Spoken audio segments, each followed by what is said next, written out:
spending by $2.7 billion from the enacted level. That is in addition to the $12 billion in responsible cuts to funding that this committee has delivered since 2023, because the greatest long-term threat to our country's stability and security is our debt. So with less funding, this bill does more.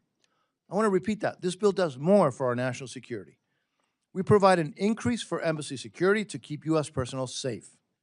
We increase foreign military financing and international narcotics control and law enforcement to ensure our partners and allies around the world have the best equipment and training to advance our shared security.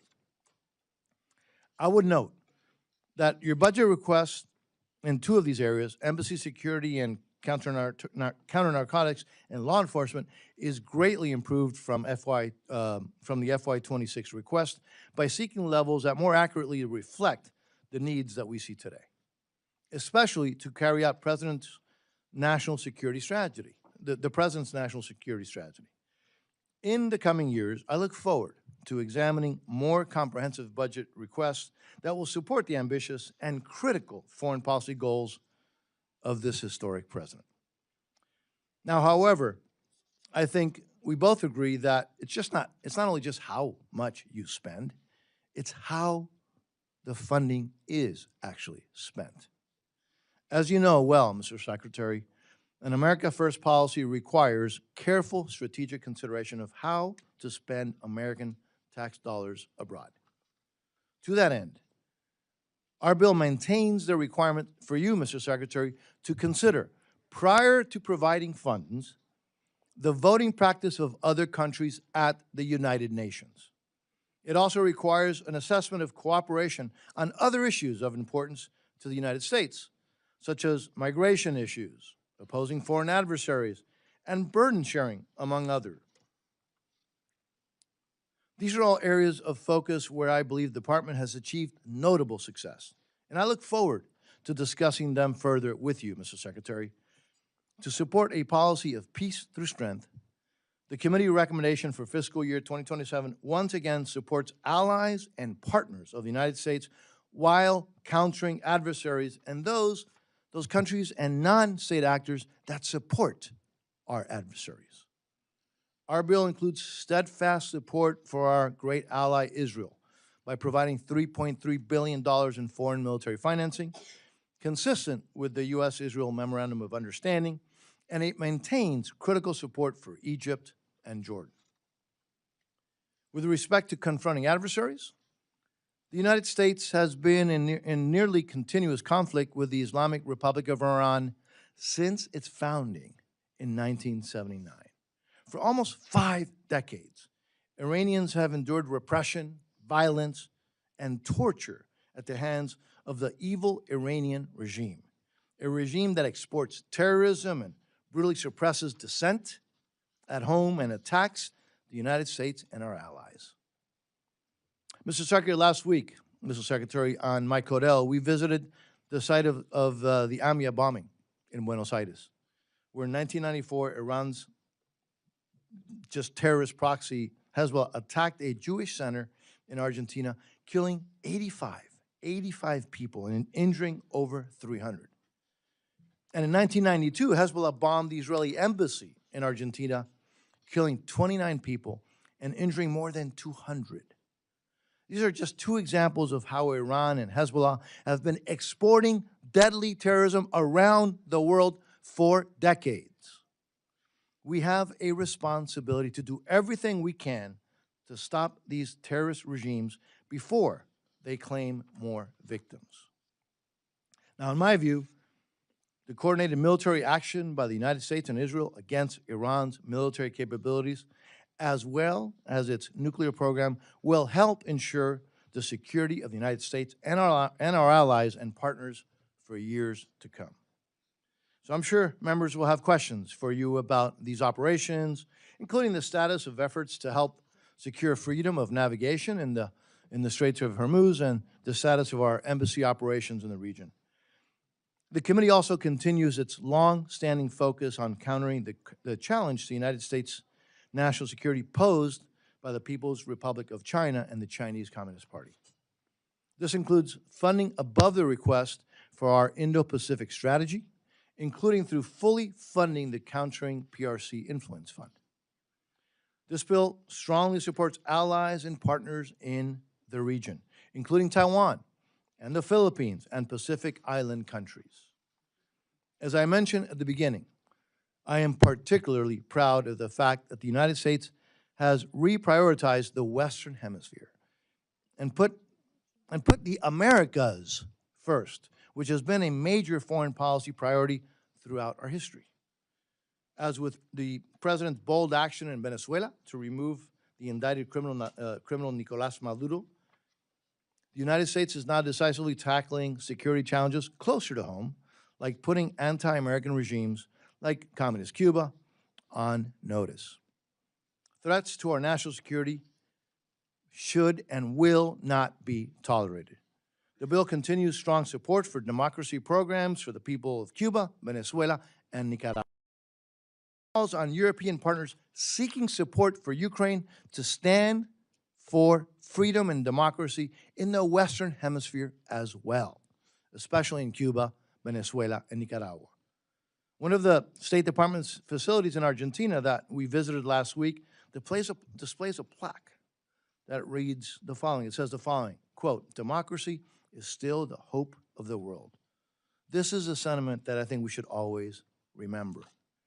More broadly, the committee emphatically supports your efforts to strengthen United States economic ties with countries in our hemisphere. This includes combating the influence of the PRC, securing access to critical minerals, supporting the nearshoring of vulnerable supply chains, and identifying commercial opportunities, such as in countries transitioning away from authoritarian or communist political systems. All of these areas of emphasis align with administration priorities, and I look forward to working with you, Mr. Secretary, on the implementation. Mr. Secretary, we have endeavored in the committee to provide you with the resources and the flexibility that you need to implement the President's America First foreign policy. We appreciate your team working with us to implement committee directives from fiscal year 26. And I want you to know that we will work very closely with you on your priorities as we advance this bill through the legislative process. Now, before I conclude, let me thank you for your service and your family, Mr. Secretary, and also reiterate how much we appreciate the service of the men and women of the Department of State.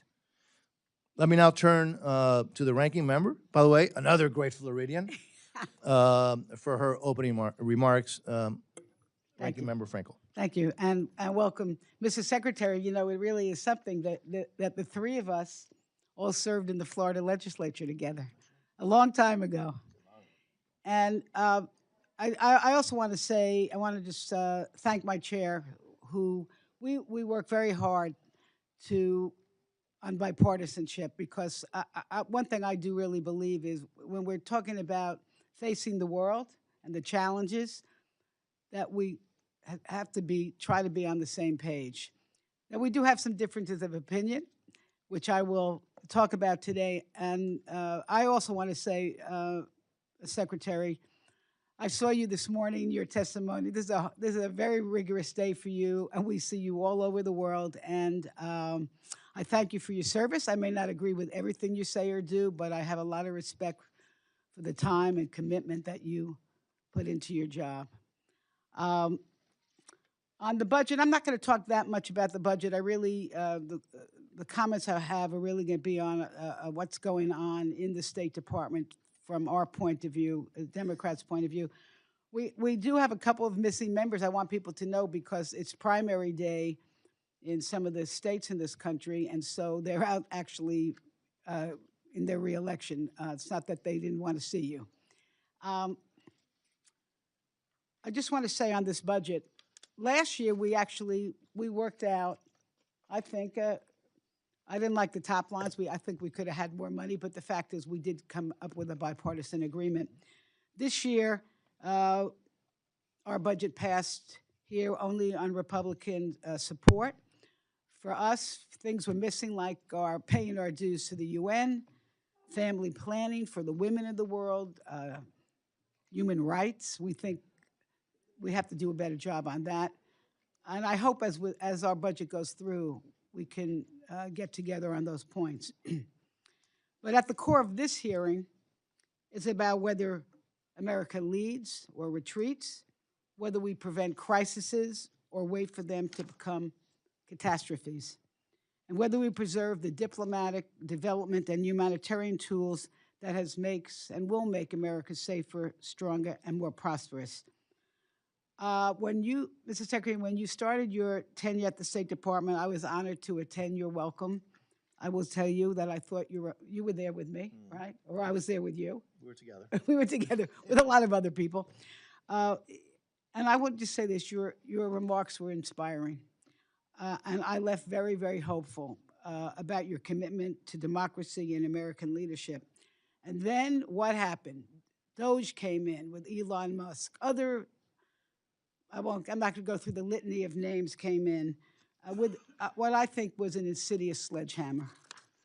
Because we have witnessed the devastating consequences of the devastation and dismantling of USAID, the terminating of critical health and development programs, and forcing thousands of experienced public servants out of government. And the consequences are not hypothetical. People living in some of the world's most vulnerable countries, places facing poverty, conflict, hunger, and weak health systems that have long relied on American partnership and leadership, places like Sudan, Haiti, Ethiopia, are losing access to health care. Families are going hungry, humanitarian crises are deepening, and Americans' influence is shrinking as our adversaries are expanding theirs, AKA, of course, China. In just 1 year, Mr. Secretary, these cuts have contributed to more than 750,000 deaths worldwide, roughly 88 lives every hour. Malaria is surging. HIV treatment programs have been disrupted. Health centers have been closed. We hear reports from countries like Haiti, the Democratic Republic of Congo, Bangladesh, and Jordan, where cuts to family planning have forced more than 1,400 clinics to shut their doors, leaving an estimated 9 million women without care and contributing to increases in hemorrhage, infection, unsafe abortion, and preventable death. These are the mothers of the children, the spouses that we expect to be taking care of families. Experts warned us we're on track for millions more preventable deaths by 2030. And meanwhile, a dangerous Ebola outbreak in the Democratic Republic of the Congo is spreading rapidly, making it harder to contain by the administration's decision to cut funding to the World Health Organization, which has resulted in their staff cuts.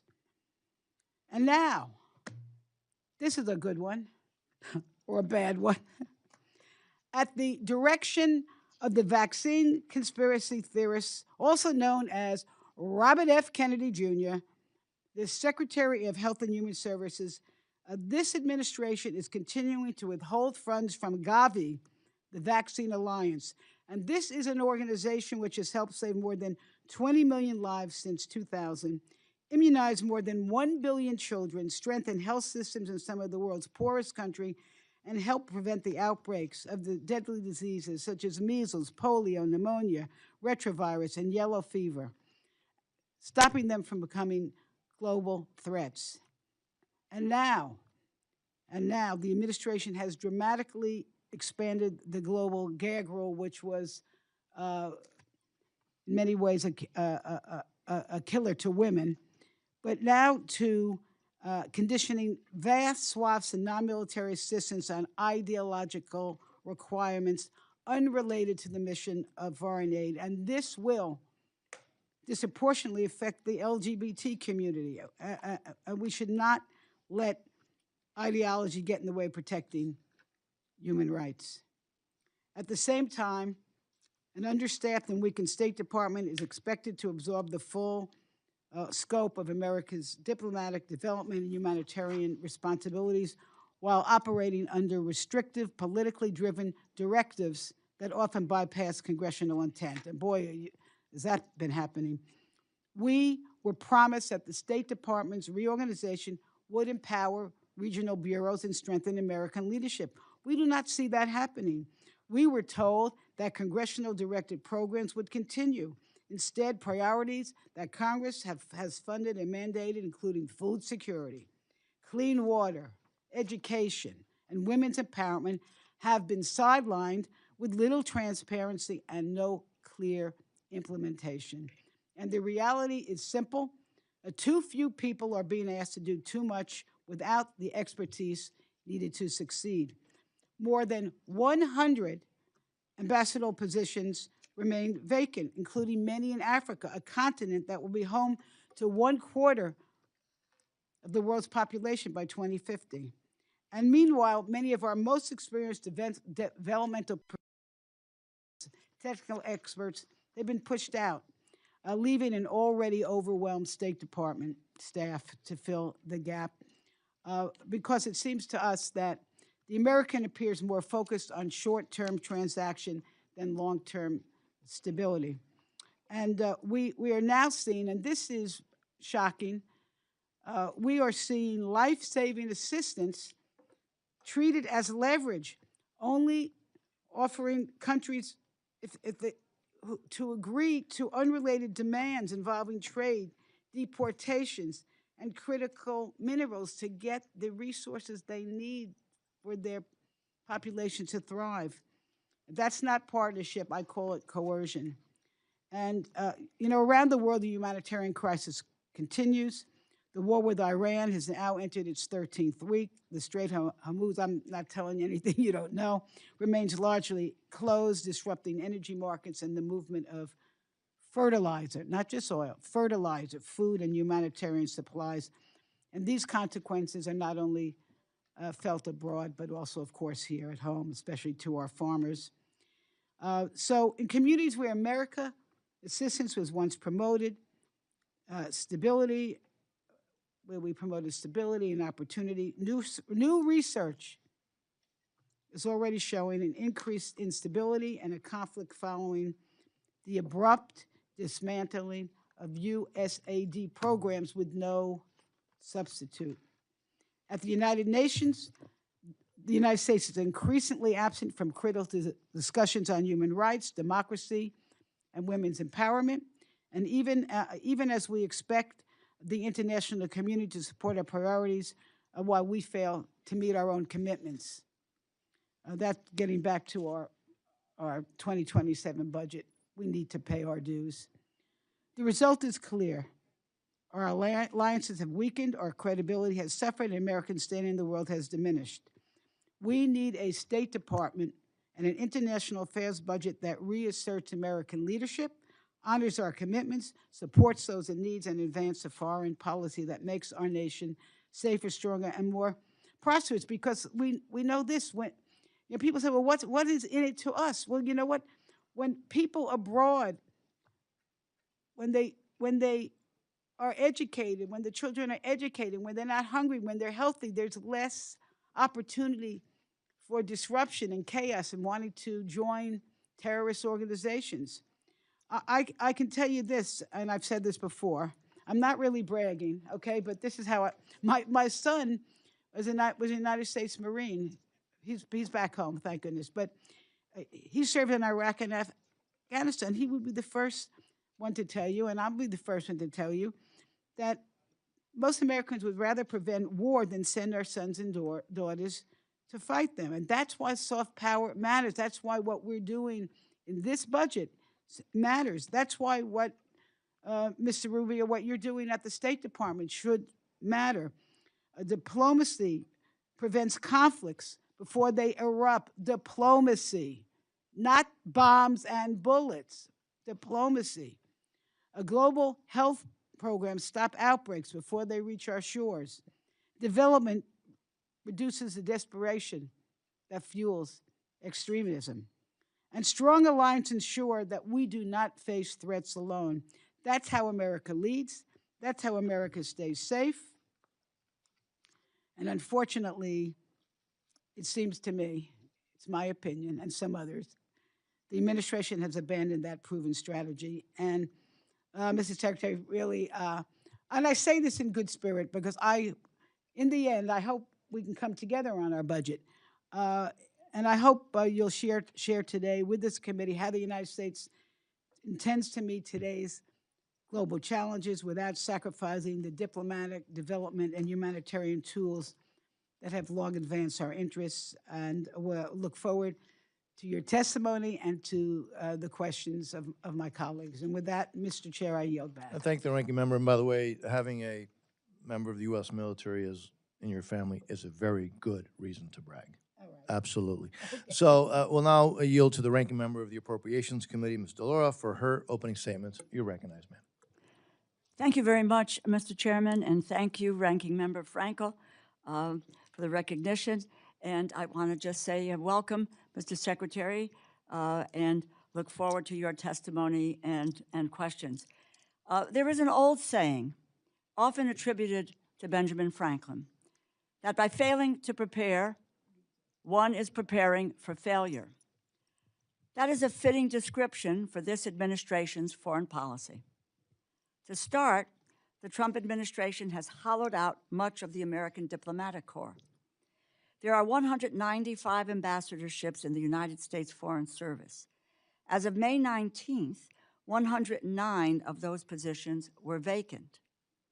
We do not have ambassadors to either Ukraine or Russia, and the president has been unable to mediate an end to the war there, despite his campaign promise to do so within the first 24 hours of his term. Conflict in the Middle East continues to escalate, with ceasefires all but abandoned. Prime Minister Netanyahu has announced he intends to deploy Israeli forces to occupy 70% of the Gaza Strip, while continuing strikes in Lebanon. Settler violence in the West Bank is becoming more aggressive by the day, and the president appears to have completely given up on peace talks to end the war he started with Iran, resuming military strikes over the weekend. The rationale for the war shifts whenever the president speaks. At first, it was to topple the regime and free the Iranian people. Then it was to cripple their military capacity. Then it was to preempt a response to an attack that Israel was poised to carry out. Then it was to reopen the Strait of Hormuz, which was open before President Trump started the war. The most recent justification is to prevent Iran from developing a nuclear weapon, a goal they are now pursuing diplomatically after failing militarily. The Iranian regime is still in place. The Iranian people are not free. The Iranian military remains strong enough to control the Strait of Hormuz. I often wonder whether or not anyone suggested that that was something that Iran might do in this context.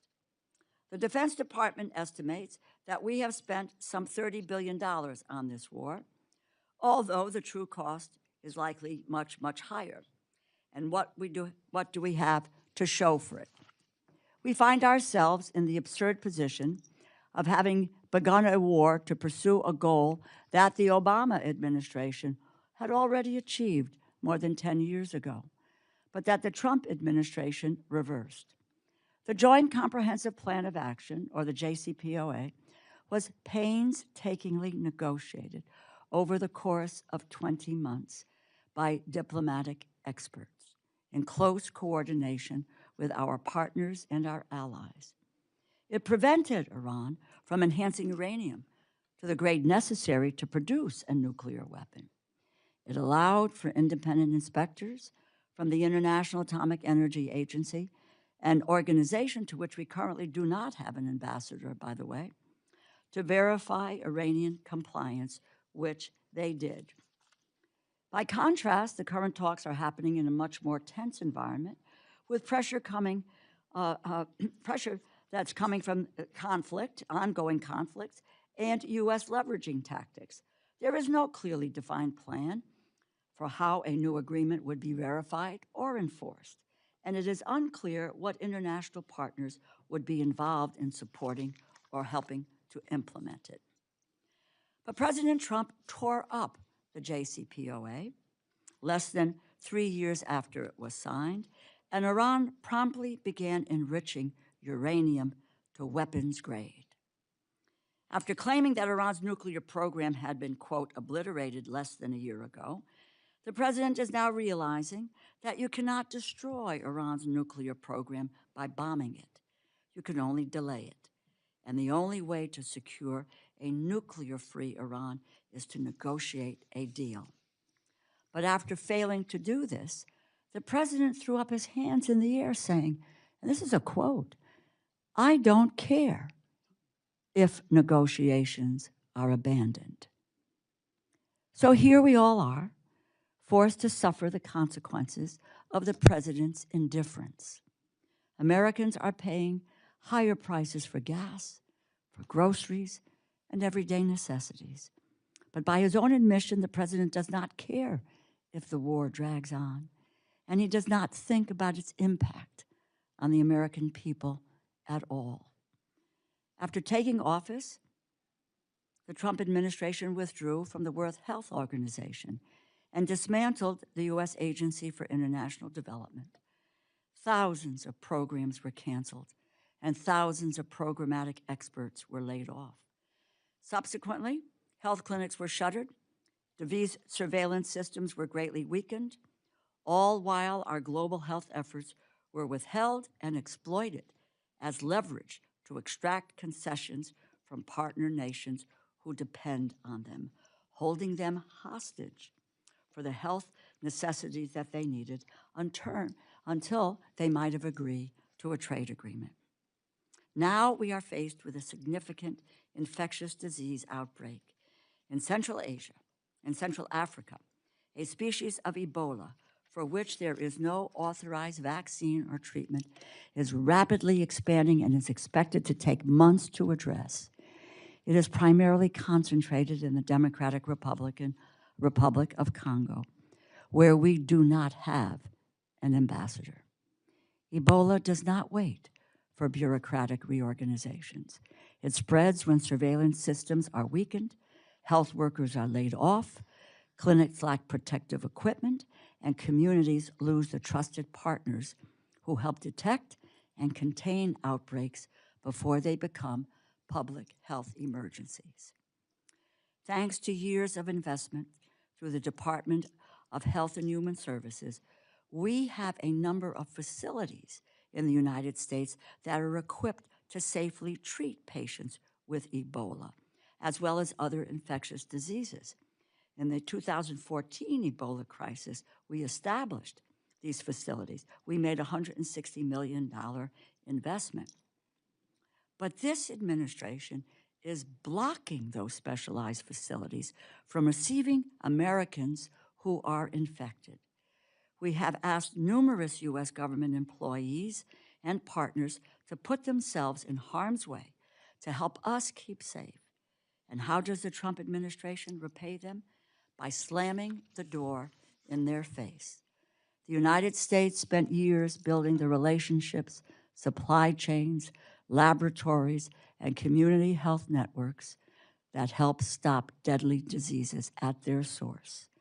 The Trump administration tore apart that capacity, and now the consequences were unforeseeable.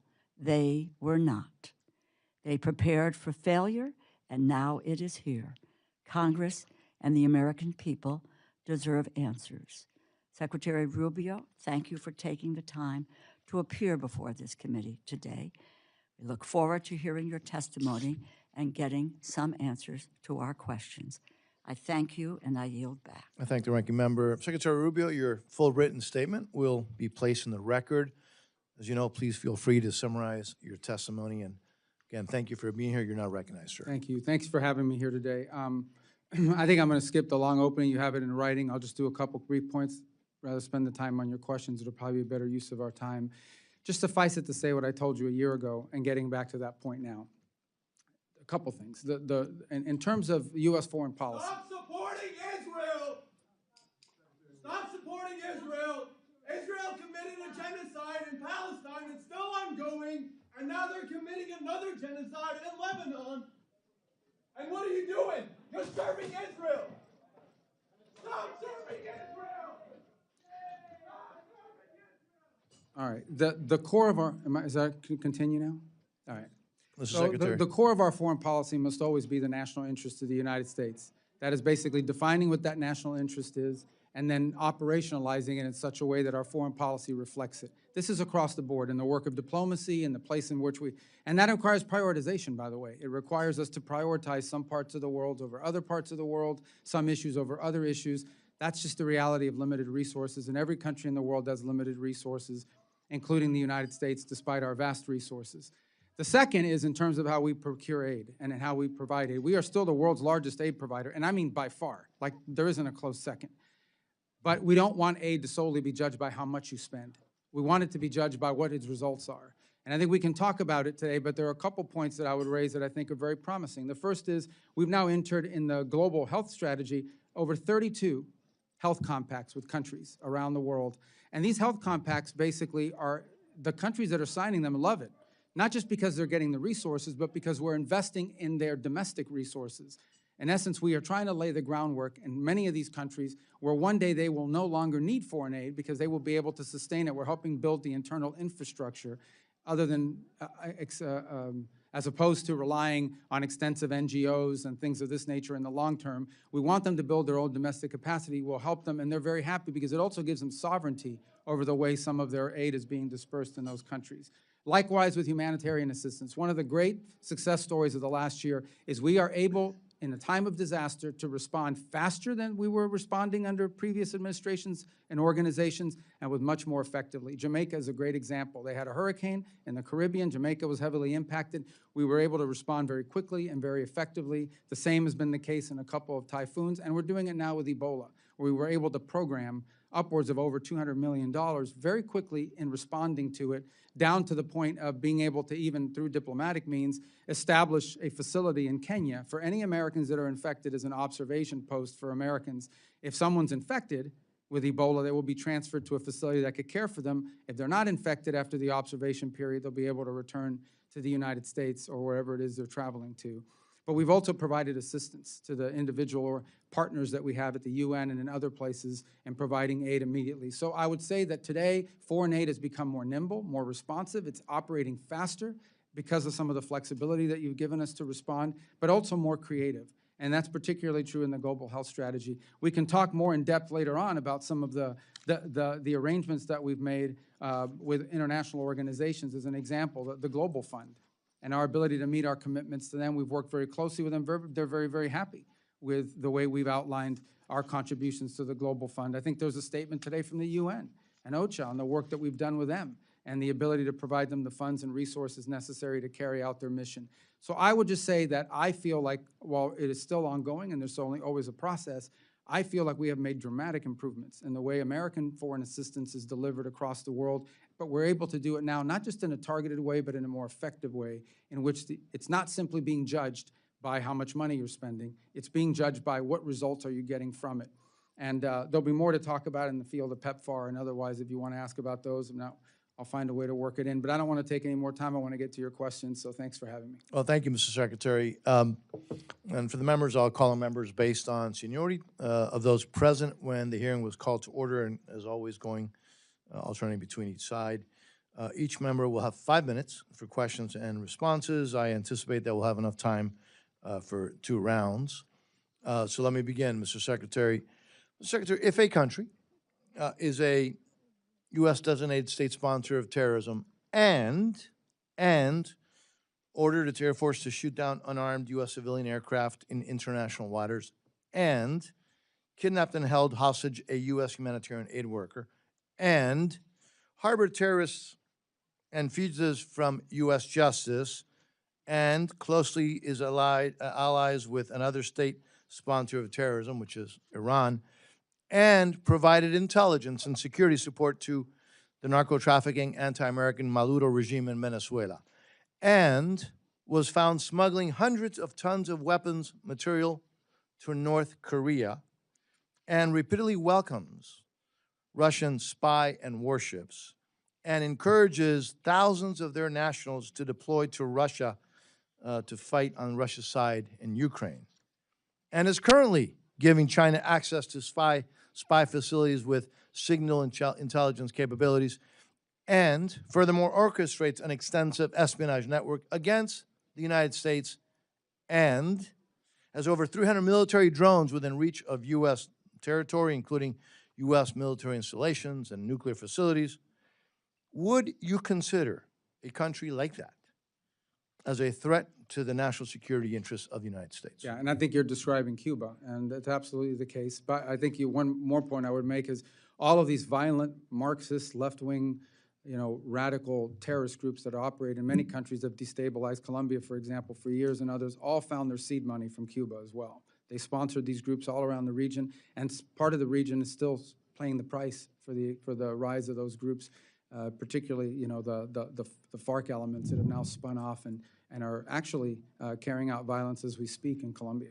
Yeah, and I hear that from heads of state throughout Latin America, the impact that continues to have, the threat to their security, to democracies, and to our national security. Let me shift again also to the Western Hemisphere on Venezuela. We know what happened. This fugitive of U.S. law is now in U.S. custody, and that we thank the Secretary, you and the Secretary of War, and in particular the President for his leadership on that. You have laid out what I believe is a clear three-phase plan for Venezuela: stability first, and then recovery, and then transition. Where are we in that process, and are we still on track? Yeah, first I think it's important to remind, I think tomorrow will mark the 5-month, I know 3 years ago, 7 years ago, 5 months ago, that's how long we've been into this process. So let me say, Venezuela is not today where we hope it will be for the peoples of Venezuela's sake, but it is on a trajectory that I think is a very positive one if it continues, and it has to continue. As you said, our first priority was stabilization. We did not want to see mass migration. We did not want to see a civil war. We did not want to see societal breakdown, and that required working to the extent possible and wise with existing institutions, not to preserve them or to perpetuate them, but to ensure that we didn't have systemic breakdown. The second is recovery, which is the phase I would argue we are primarily in right now, and that is the ability to recover their economic vibrancy, to allow small businesses to develop and the like. And part of that is ensuring that the wealth of that country, which is primarily through mineral resources and energy resources, are going to help the people of Venezuela directly. And that's what you see through the Treasury blocked account, is that the money that they're generating from these oil sales is being driven to pay for things like salaries and to buy medical equipment and things that are beneficial to the people, not being pilfered and used as side hustles to help, cronies. Obviously, more work remains to be done. Ultimately, and other things that need to happen, ultimately, the answer in Venezuela is a free and fair democratic election, because it's not just the right thing, it also is necessary in order for them to be able to attract the kind of investment that they want. In order for it to be a long-term and investable place that can attract the kind of capital and interest and normalize the way their economy works, they will need to have a government that is legitimately in place through elections. But you have to create the conditions for that. Those conditions include free and open media. We've seen independent journalism operating again in Venezuela. That's been a positive. You need to give space and time for political parties to organize and prepare them, position themselves to participate in those elections. You need a new electoral council because they're the ones that are going to be counting the votes and ensuring that the vote is legitimate. All that work is ongoing. There are multiple areas of cooperation with the interim authority, some of which are not publicly discussed in the proper setting we could, that have been very positive.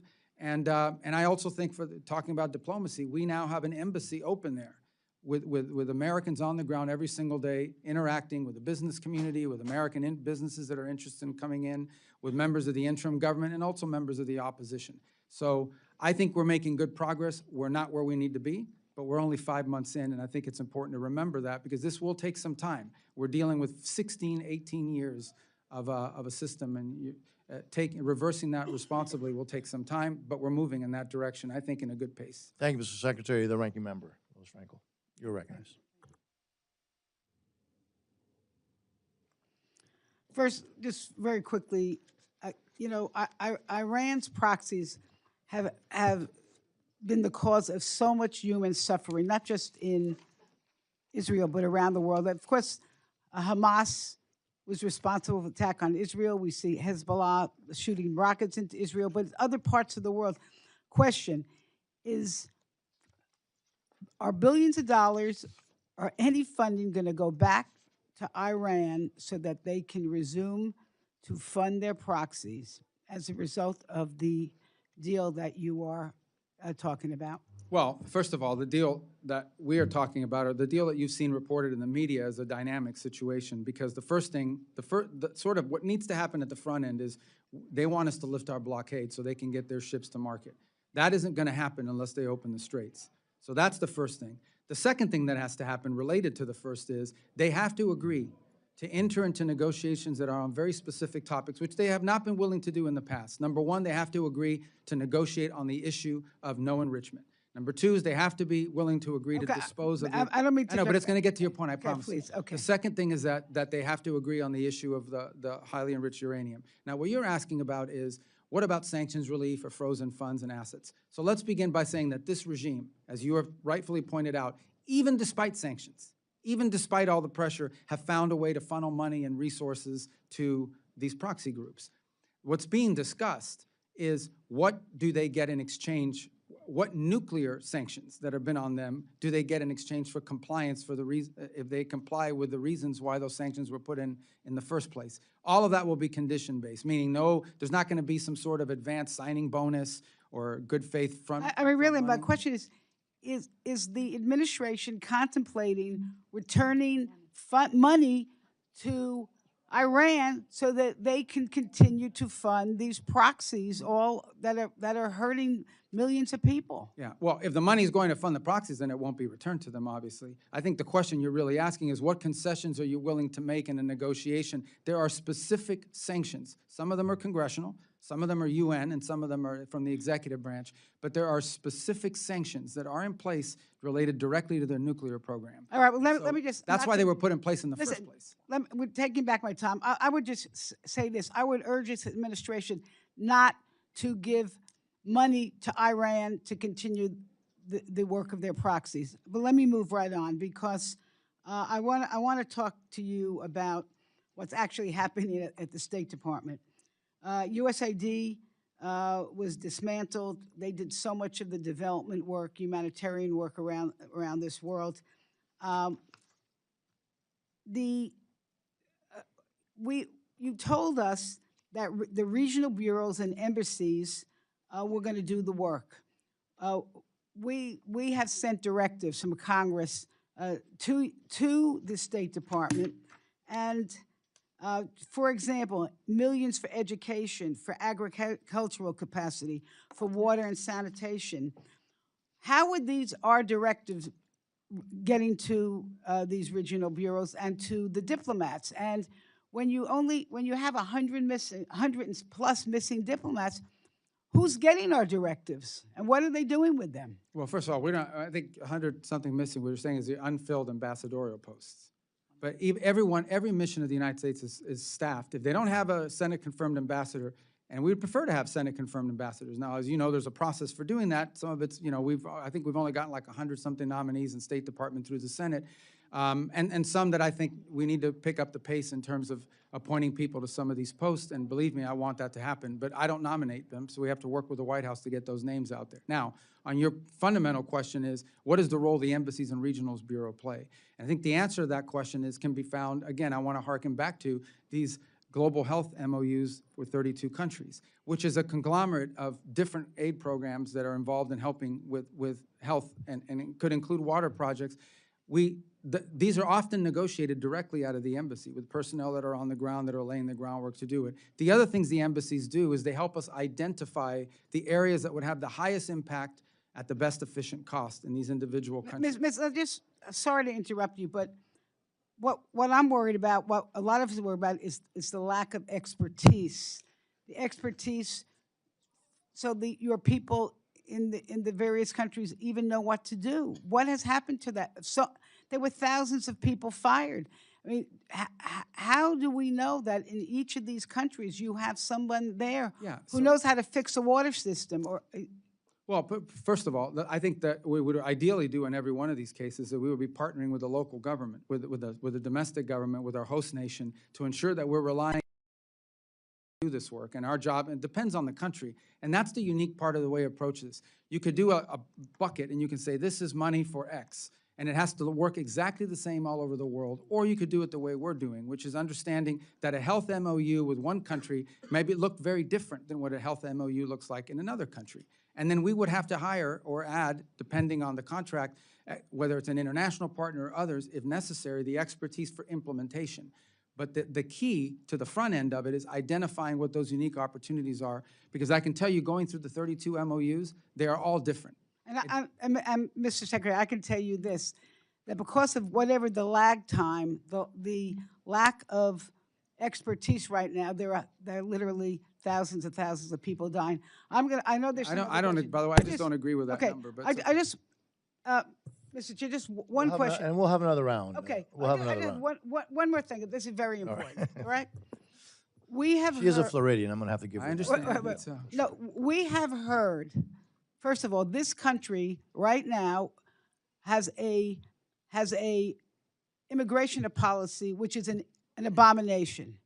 We're taking innocent people who have committed no crimes off the street, and we are sending them to countries, some of them that they have no connection to, and we are hearing that the State Department is out there making deals with foreign countries and saying, if you want to get development funds or health care or humanitarian funds, you must take X amount of deportees. And Mr. Secretary, you're going to have to answer that relatively quickly because we're way Yeah. past time. I don't know where you've heard that from. We have certainly negotiated third country agreements with multiple countries around the world, but none of them are under threat. In some cases, for example, they have said, well, we'll do this for you but we have some costs associated with assuming this responsibility, and we provided them funds to deal with that. But I can't recall of a single instance, I don't know who's reporting this to you, where we're basically threatening a country that we're gonna never deal with them again if they don't help us. But obviously, we are friendly and help, but this is the way diplomacy should work. Honestly, let's be frank. We are going to reward those that are good to the United States. We're not gonna be as friendly to places that are not furthering our national interests. For a long time, this has been going on. There are countries around the world where we were spending millions and millions of dollars, and they vote with us, against us, 99% of the time at the UN, and all the commercial contracts are with China. But yet we're funding their entire healthcare system. Look, I think that's a legitimate thing to say, hold on a second, does this make sense? All right, let's move on, and we've given the ranking member, because she is the ranking member, and she's my friend and partner, way over time. And thank you, Mr. Secretary, for indulgence. Speaking of now, the vice chairman of the subcommittee is recognized. Mr. Edwards. Thank you, Mr. Chairman. Mr. Secretary, thank you so much for being with us. I recall when you were with us about a year ago, you talked about the new focus of the United States State Department.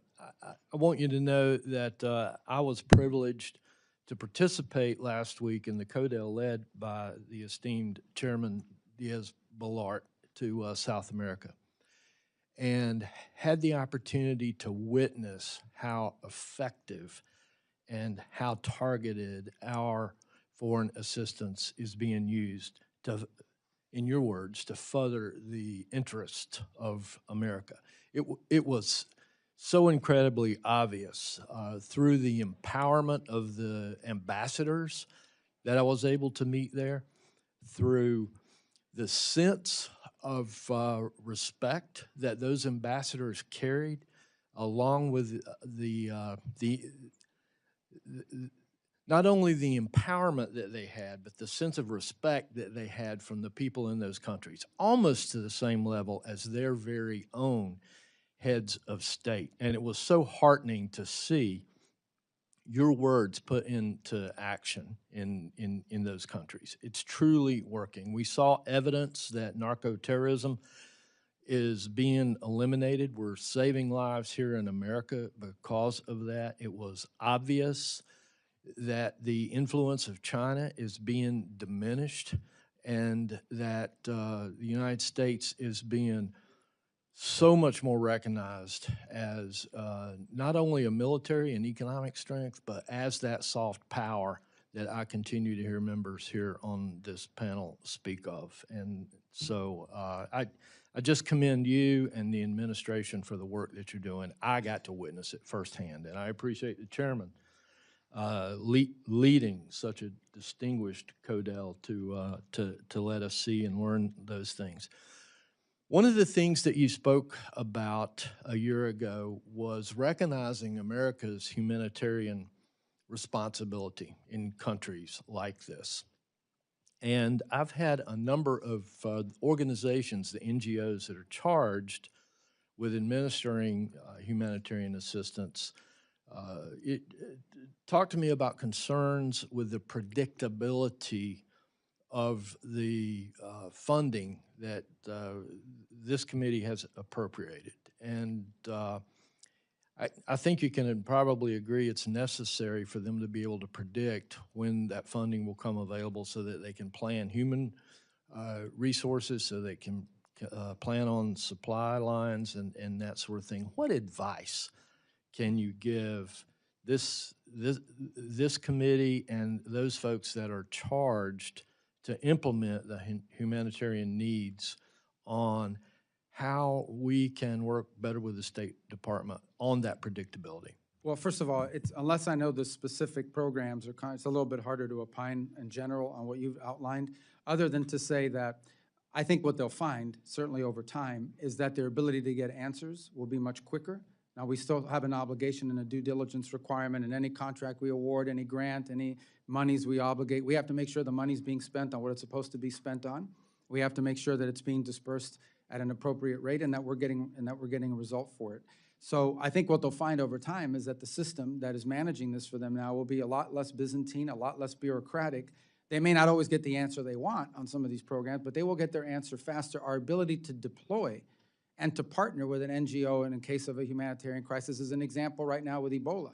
I mean, that is something that has required us to ramp up opportunities to keep it, constrained and ultimately to help deal with it. And we have partnered with Samaritan's Purse. We have partnered with some others who are involved, and some international organizations as well. And our ability to deploy and quickly provide the funding for that, more of a sort of an acute event as opposed to a chronic one, is better than it used to be. We are responding much faster than it was in the traditional system. And the more legacy projects, I think what they'll find over time is once this becomes systemized year and year, they'll become more familiar with our systems, and they'll find that certainty that they need in terms of planning and so forth. But I would just say we'll continue to communicate with your offices on specific programs as we've done throughout the year when people raise one with me and say, this specific contractor, oftentimes what you'll find is because the system is new, they still haven't figured out how to work through it. Once we can resolve that, it becomes more systemized for both sides. Thank you, and I look forward to working with your department in order to do that. Great, thank I you. yield. Thank you. Just a note that on this side, we've been on time, but I'm not complaining. The ranking member of the full committee, it's a privilege to recognize you. Thanks for not complaining, Mr. Chair. Mr. Secretary, nearly 60% of Americans disapprove of President Trump's illegal war of choice with Iran.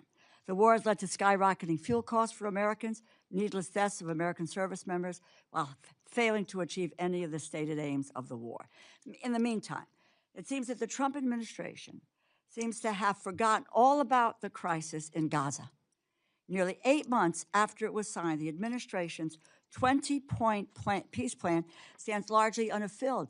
I have it right here. It looks like there are 4 and 5 have been accomplished, and the rest have not been accomplished here. Most Palestinians in Gaza are sheltering in overcrowded tents, pests and rodents spreading disease. Health services remain limited. Israeli military strikes have escalated despite the ceasefire, pushing the total death toll to nearly 73,000. Late last week, Prime Minister Netanyahu ordered the IDF to seize 70% of Gaza in complete violation of the ceasefire agreement. So, Secretary, the State Department must take the lead for the U.S. implementing the President's 20-point plan. What is the status of implementation? What progress should we expect to see in the next few weeks? What is your response to Prime Minister Netanyahu's directive? You're talking on Gaza? Yes? Yes, okay. So, well, because you started out talking about Iran. So let me just, first let me just say I disagree I with said in the meantime, the Trump administration seems to have forgotten about the crisis in Gaza. No, no one's forgotten about it. I think luckily there's not active combat operations happening of the kind that we saw a few months ago, but it's still a challenge that we're going to work through. I just wanted to correct the record for a second. You said we had not achieved our stated aim, and I know you went through it in your opening statement. No, if you don't mind, I have a limited time for questioning, Mr. Secretary. No, but you gave My a long question, introduction, and then my- now you're going to answer some of these things? No, They just well, get I to want to sit get to there? Gaza. I want to get to the 20-point plan, which is what my question is about implementing gave a the speech 20-point first. plan. What is the status of implementation? What progress do we see in the next few weeks? What is your response it. to So- Prime Minister Netanyahu's directive? Let me first start with the status. We are now at a phase where we should be having or want to have an international stabilization force that goes in and provides the security. This requires the demilitarization of Hamas, which right now they have not been willing to meet the conditions necessary. By the way, it's not just the United States that's complaining about it. Many of our partners in the region are pressuring Hamas to enter the demilitarization phase. So there will be no progress with the 20-point plan unless there is a demilitarized Hamas. Well, there Is are that other correct? elements of the 20-point plan that are ongoing. As an example, the plan for reconstruction and economic development and the donors that are coming forward to fund it, that continues to move forward and develop. It's just you can't implement it. No one's going to invest money in Hamas, in Gaza, until Hamas is demilitarized, because they know there's going to be another war. These They're not. 20 points were to be moving, I would think, and moving along with various phases of implementation as we go along here. In terms of also humanitarian aid, it is all laid out, but as I said, there are only two that have been apparently implemented. No. That is with 72 hours of the hostages will be released. So Netanyahu's directive, IDF sees 70% of Gaza. Just your view, because I need to move on. Yeah, our view of it is, I think those comments he made last week in an appearance that he did somewhere, we have a plan, it doesn't call for that. And at the end of the day, we understand that what we want, and I think what the Israelis would ultimately want, is a Gaza that is governed by a non-Hamas. So you have no opinion people- on the IDF seizing 70% Well, he of made that Gaza. statement, but that's Well, not but part of this plan. This plan doesn't call for that. What this plan calls for, and it's what we're committed to carrying out, is that But the there people has of been Gaza no are governed by- implementation of the plan. Well, that the people of Gaza are governed let by me a just- technocratic Palestinian government, a Palestinian. Please, Mr. Secretary. No, we but go you're round asking and me round. questions. You're not letting me answer. Yes, you are answering them. No, you're not answering them because you don't have answers. But you don't let me finish. Let me just say this. And first of all, you talked earlier in your comments about humanitarian assistance and how quickly it's going out. Quite frankly, that hasn't really happened in Gaza. Commercial, not just commercial, humanitarian aid going in. Let me just talk about That's the false. humanitarian assistance. That's a false statement. I have to It is correct not you a on false that. It's not. statement. We spent hundreds of millions of dollars in humanitarian aid in Gaza already. And that includes through the World Food Program and other organizations. You know, I've talked to Cindy McCain at World Food about the situation, the humanitarian crisis in Gaza. So have I. And the food and Talked to her all the hunger, time. and In it's fact, I met not with her a month there. ago, and she It's would not disagree there. with you. Let me just continue on. Humanitarian situation in Gaza worsens. At the same time, the Israeli government has ramped up its pursuit of a de facto annexation of the West Bank. Oslo Accords have been torn up. Demolition orders for Palestinian villages are on the rise.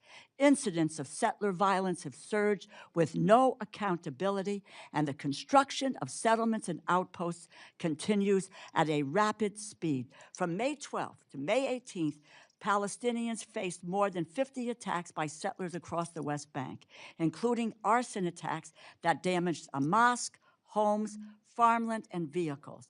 The UN Office for Coordination of Humanitarian Affairs has documented an average of 6 such attacks per day.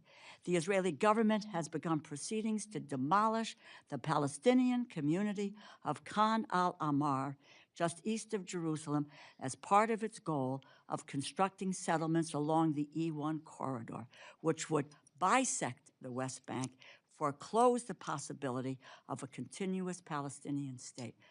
Mr. Secretary, do you believe that the situation in the West Bank is one that leads to greater cooperation between Israelis and Palestinians, or will create conditions for a two-state solution and promote Israel's two-state solution, in my view, will promote Israel's long-term? As the president has stated clearly and repeatedly, he is not in favor of these changes or these changes in the status in the West Bank, that it potentially complicates our ability to work out the deal in Okay, Gaza as thank well. you. And the president's been consistent. He has said this multiple times, and we've shared that with our Israeli counterparts as well. And what are we doing to deal with settler violence? We will in the do West that on Bank? if that's all right, we'll do that on the second round Fine. because we're way over. Thank you very much. No, Mr. thank you. Chairman. Thank the ranking Thank you. member. Thank you. Mr. Molinar, who's also the chairman of the Select Committee on the CCP, is recognized. Thank you, Mr. Chairman. Secretary Rubio, thanks for being with us today, and thank you for the important work you're doing around the world and for the sacrifice you and your family are making in order to do that. We appreciate it.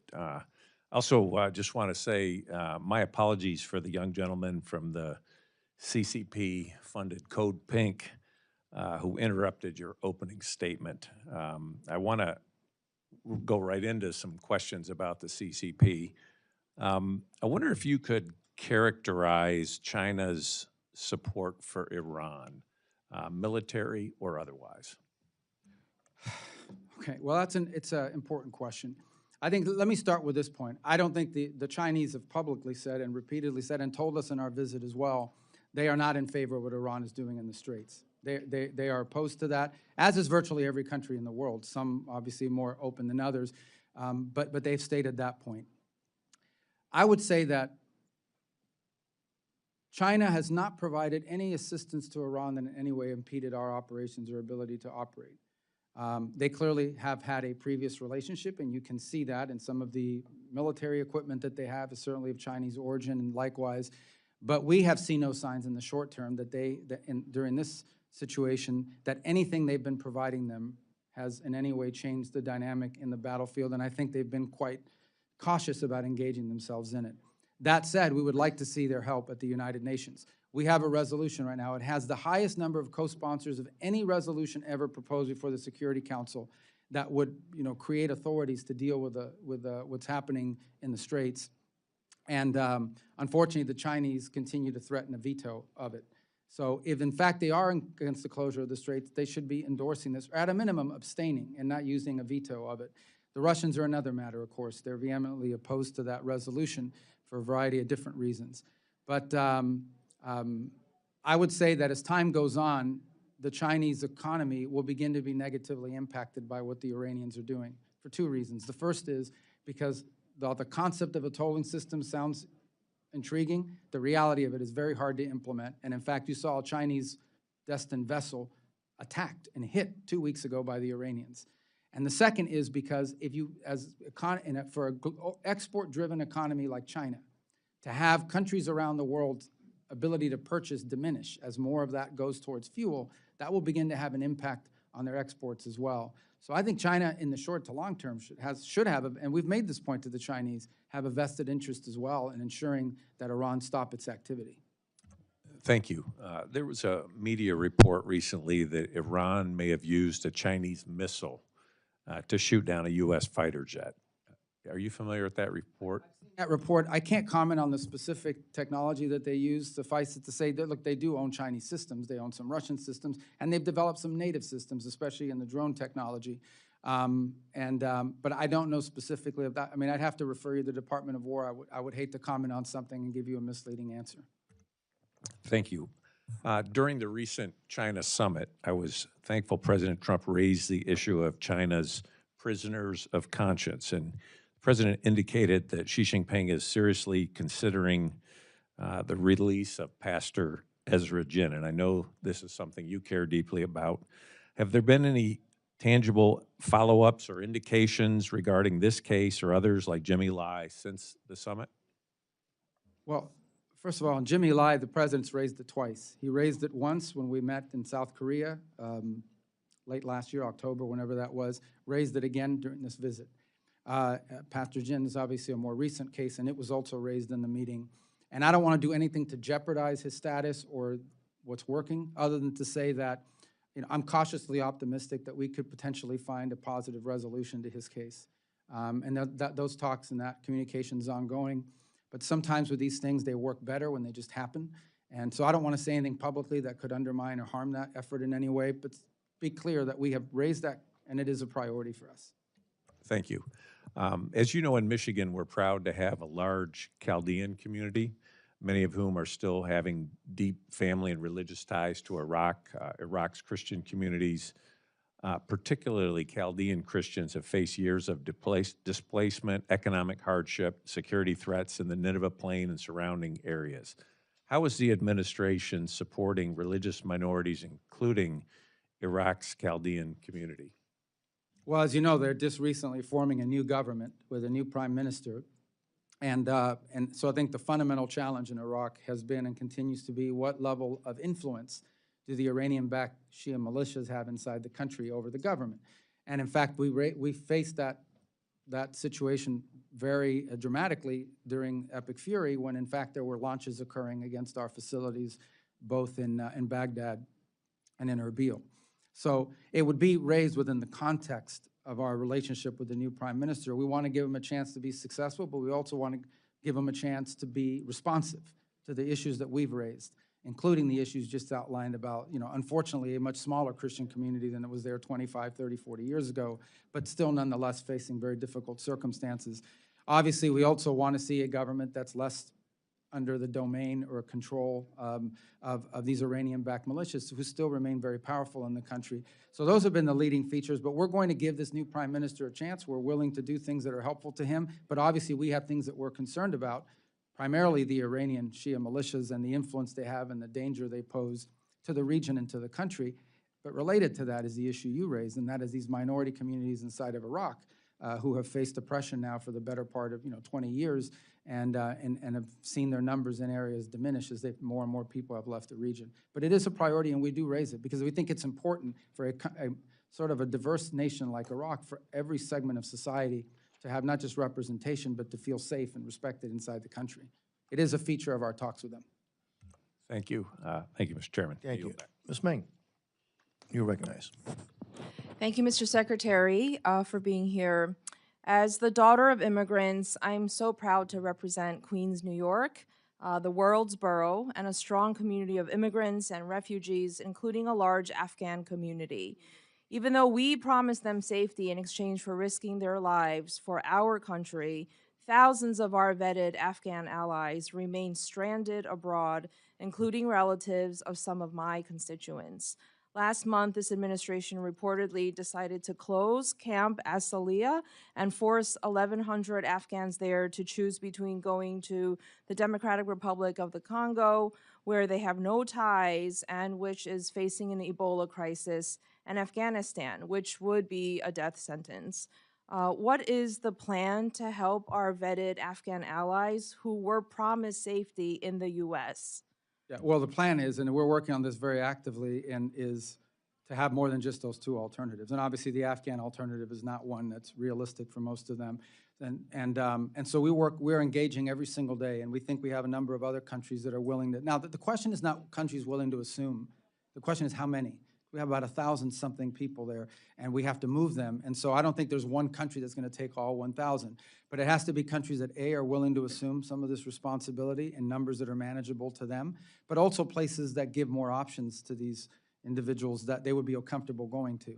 So we are very actively engaged in this. As you know, we have a lot of Capitol Hill engagement on this issue from both sides of the aisle. It's a priority for a lot of people. And we don't want to see a situation where any of them are being forced back into Afghanistan, because that's just clearly not an option for some of them. The case of relatives of American citizens, I think, is a separate case in the sense that they have ties to the United States. And so that process, the processing is still ongoing in terms of the applications, the background checks, and the vetting and so forth. We're obviously operating right now under a directive that prohibits the entry of Afghans into the United States, but that could change at some point, and that we'll be able to facilitate some of those. But that issue right now is we're just trying to find more countries that will step forward and being able to assume, in some cases it might be 200, in some cases they might be able to take 150, 300, but give them some options other than just those two that you've just outlined. Can you rule out third country options, especially DRC? You mentioned earlier that the State Department won't deport people to conflict zones. Can you rule that out going forward? You mean rule out the DRC? Yes. Well, ultimately, these people would have to, they would have to agree that they're going to go to DRC as well, because that's what we want to do, is give them 7 or 8 options rather than 1 or 2. And I imagine if we can find more options for them, and there are some countries, look, I think the problem is not that I'm trying to, I mean, we could probably talk to your staff about it. A lot of these countries are in nascent talks with us about their willingness to assume some of these people, but they don't want me announcing it at a hearing, because then they have, you know, newspaper and media going crazy in their country about what does this all mean. But I can tell you that I know of at least 5 other countries that we have spoken to that seem at least open to the idea of assuming some number of these refugees. We'd like to get these people more than just 5 options, maybe 5 or 6 or 7. Are they conflict zones? Can we rule out deporting people to conflict zones? Well, I don't remember all 5 or 6 of them, but I don't think that any of them would be conflict zones, is my recollection. Thank you. At the same time, we are stranding our Afghan allies. We are rolling out the red carpet for white Afrikaners from South Africa, even though we've completely stopped resettlement of other vetted refugees. The president recently approved 17,500 spots for Afrikaners and none for any other refugee from anywhere else in the world. Can I ask what your standards and justification for issuing only refugee slots for them? Well, first of all, the United States, over the last 4 years before the president returned to office, assumed upwards of 15 to 20 million people that entered our country through a variety of methods. So our immigration policies must always ultimately be geared by the national interest of the United States. And in an era where we're already dealing with 15 to 20 million people that have entered the country in a mass migration event in such a short period of time, adding to that number in the short term would make no sense, in our view, from the national interest, hence the freeze on refugee admission. The case you point to is a very specific one, probably a time-limited one, and that is we have gauged that there is real interest from a unique subset of who would be interested in coming in the United States and who we assess have a high likelihood of rapid assimilation and success in our society, and hence this program was created. Now, that's not a program that's going to exist in perpetuity. It's a program that's designed to the fact that we are seeing the demand. We are seeing applications from South Africa of people willing to enter the United States, and we think this is a group of potential refugees. So our that could very Afghan allies are refugees. They have been vetted, 1,100 versus this new 17,000. But it's more than just vetting. We're also trying to determine, again, this is the immigration policy of the United States.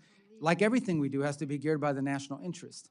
And it is in our national interest, if we are allowing people to enter our country, be people that can quickly assimilate into society and be successful. Why and not become can't public they charges. assimilate into society? A background check I've been is not to the their same as centers assimilation. in my district in Queens. Well, They have assimilated and contribute and pay taxes. Yeah, but we've already assumed a lot of Afghan refugees. As you said, you have them in your district. We've already assumed a large number in the past. The point is that the general policy has been to limit the entry of refugees from all over the world and then to create the special track because of a unique circumstance in the short term of a high demand from a number of immigrants that we have determined if they pass the vetting and the checking, we very quickly assimilate and contribute to our society. That's what by the way, that's what our immigration policy should always be about, is what's good for the country. I think it's important for America to keep our promise as well in the interest of national security, our word to our global allies, to people who we made a promise to. 1,100 versus 17,000, 1,100 vetted allies who already helped this country. I think they should be given consideration and not sent to conflict zones. And I think, Thank you. I don't know if, Mr. Secretary, you want to, and you've already answered, do you want to say anything else? No, I mean, we talked about the point in the decision that was made. Yeah. Mr. Alford, you're recognized, sir. Well, thank you, Chair. Thank you, Ranking Member and the Ranker for our full committee. I do want to recognize you, Mr. Chairman, for the great work that you've done to help rein in the spending while still protecting America's national security interests around the world. Last year, Chairman Diaz-Balart delivered a 16% reduction from fiscal year 25 enacted levels, nearly $9.3 billion in savings, without compromising support of our closest allies or weakening our posture on the world stage. This fiscal year, the committee built on that success with an additional 6% reduction, cutting another $2.69 billion while still maintaining robust funding for Israel, Taiwan, Jordan, Egypt, and critical Indo-Pacific security programs. These reductions, Mr. Secretary, are only possible because of you and your leadership, which has forced partner nations to shoulder more of the burden and make sure that American taxpayers are no longer footing the bill for countries that refuse to meet their obligations and that really aren't on our side to begin with. And so I salute you. Sir, there is a lot of noise in this world. There's noise out in the hallway. There's noise that we've seen on the back row here. And what I'm about to say is not going to make the news because I used to be in the news. I know what makes the news. It's the clips of the loud people, the Code Pinko people, that want to disrupt and yell hateful things to you, sir. But I want you to know that the vast majority of Americans have a lot of respect for you, have a lot of appreciation for what you're doing. You are a stalwart, a resolute rudder in a sea of chaos. And I just want you to know that we appreciate that. Thank you for the job that you're doing. And I do want to talk about Cuba. Chairman Diaz-Balart brought this up. Is Cuba a threat, and how big of a threat is Cuba to the United States of America? Well, I think the fundamental threat is that they are a, first of all, thanks for your nice comments. They should give you more time, too. I would say that Cuba is two things about Cuba. Number one is it's a failed state. I mean, it really is. I mean, the model that they have economic will never work. And it will never work because the country's no longer even controlled by the government there. I mean, the people are under the control of the government, but the country's under the control of a private, I say private, a military-controlled conglomerate that controls about 70% of the GDP of the country, none sitting on $18 billion in assets. None of that money transfers over to the Treasury or to be helpful to the Cuban people in any way. Meanwhile, they have power plants that have been failing because of years and years and years of chronic mismanagement and lack of investment. So on the one hand, you have a country that doesn't have money to buy fuel, and on the other hand, you have a country that is sitting on a military conglomerate that has $18 billion in assets, and none of it transfers over to the Cuban people. A lot of people don't realize it, and they're accountable to no one. They are the ones in ultimate control of the country. So what you have now is a failing system. Frankly, I think since 2001, is that 15% of the population of Cuba has left, some to the United States, many to Spain or other different countries around the world. They've lost a lot of human capital as well. So it's on the verge of being a failed state because of their mismanagement and incompetence. And the last straw was they lost free oil. Maduro used to give them free oil. That's really the biggest change since January, is they no longer are getting free oil. And we're not in a world where people are in the business of just giving away oil for free all the time. So they're really struggling with that as well. Now, the second thing I would argue is they are also a base of operation. The Chinese, the Russians operate intelligence collection facilities targeted at the southeastern United States from the island of Cuba. That's well documented. Open source has reported on that repeatedly. They are a country that has long links to all of these many of these transnational ideologically motivated groups in the Western Hemisphere. If you travel extensively in the Western Hemisphere, you will find that behind every disruptive element in their society designed to, for example, overthrow or pressure a pro-American government, there is a Cuban element involved, including, in fact, many of these countries have expelled either the ambassador and or multiple personnel from the Cuban embassies because of their intelligence and counter and subversive activities inside of their country. And then they have a long history of supporting actual violent groups throughout the region. So all of these things pose a threat to the United States because a failed state that's friendly to our adversaries, 90 miles from our shores, that's a threat. So what are we going to do about it? Well, the first thing we're trying to do about it is find a better way forward for the people of Cuba. By the way, we've made offers to them in this regard. We have offered to distribute $100 million of humanitarian aid through the Catholic Church and other non-governmental organizations. First, they denied we made the offer, so then we went public with it. Then they said they would accept it, but since then have not been willing to follow up on how that distribution would work. We're fine with it as long as it goes to the Cuban people. Because if you distribute it through them, here's what happens. The products wind up on the shelves of the dollar stores controlled by the conglomerate that I just outlined. We know that for a fact. You see the same products, but we've delivered humanitarian aid in Cuba through this mechanism. $3 million after the hurricane that went directly to the Cuban people. In many cases, we wish we had 6 million destined, but only 3 million has been distributed, unfortunately, because they've impeded some of it. And all of it marked with a gift from the people of the United States, so they know where it's coming from. We're offering to do that. We've made offers on a bunch of other things as well. So far, but ultimately, I remind everybody that U.S. policy towards Cuba is governed by law. It's statutory. There's statutory requirements for us to change our policies towards Cuba, embedded in the law in Helms-Burton that passed in 1996. So that governs, that's the official policy of the United States. It's embedded in statute. So we have to stick within those parameters as well. Thank you. I've gone over. I yield back. Thank you, sir. Mr. Siscomani, you're recognized, sir. Thank you, Chairman. Thank you, Secretary Rubio, for being here with us. Thank you for taking time and answering all the questions. I want to take a moment and start with recognizing the Western Passport Center in my district. They're doing an incredible job. I consistently call, my office does, for passport issues there, and the volume that they handle is incredible, and their customer service is as high as it could be. I visited it in 2024, and just to thank them, and I want to just highlight them for you, just because they're doing such a great job. So I want to start out with that lighter note, I think. Let's go into a heavier topic here. I want to give you also and the President tremendous credit for your work to combat dangerous drug cartels and other transnational criminal networks. Combating international crime is essential to making America safer, stronger, and more prosperous. I want to ask you about another damaging form of international crime, which is human trafficking. This issue hits close to home for my constituents in Arizona. The Department of Justice has identified Phoenix as one of the top human trafficking jurisdictions in the country. And as one of 4 states bordering Mexico, Arizona is a major transit point for traffickers. The National Human Trafficking Hotline has identified over 2,300 cases in Arizona alone, with more than 5,000 victims identified in those cases. Troublingly, the average age of youth trafficked in Arizona is 13 years old, 4 years younger than the national average. There's a strong bipartisan support for the State Department programs to combat trafficking in persons internationally. So given all this, what are the department's regional and/or country-specific priorities for programs to combat trafficking in persons? And how are you ensuring that these programs are successfully implemented in support of the national security interests of the U.S.? Thank you. And obviously, when we talk about human trafficking, you're talking about the international element to it. From our perspective, there's obviously a domestic issue as well, but that's separate from our involvement.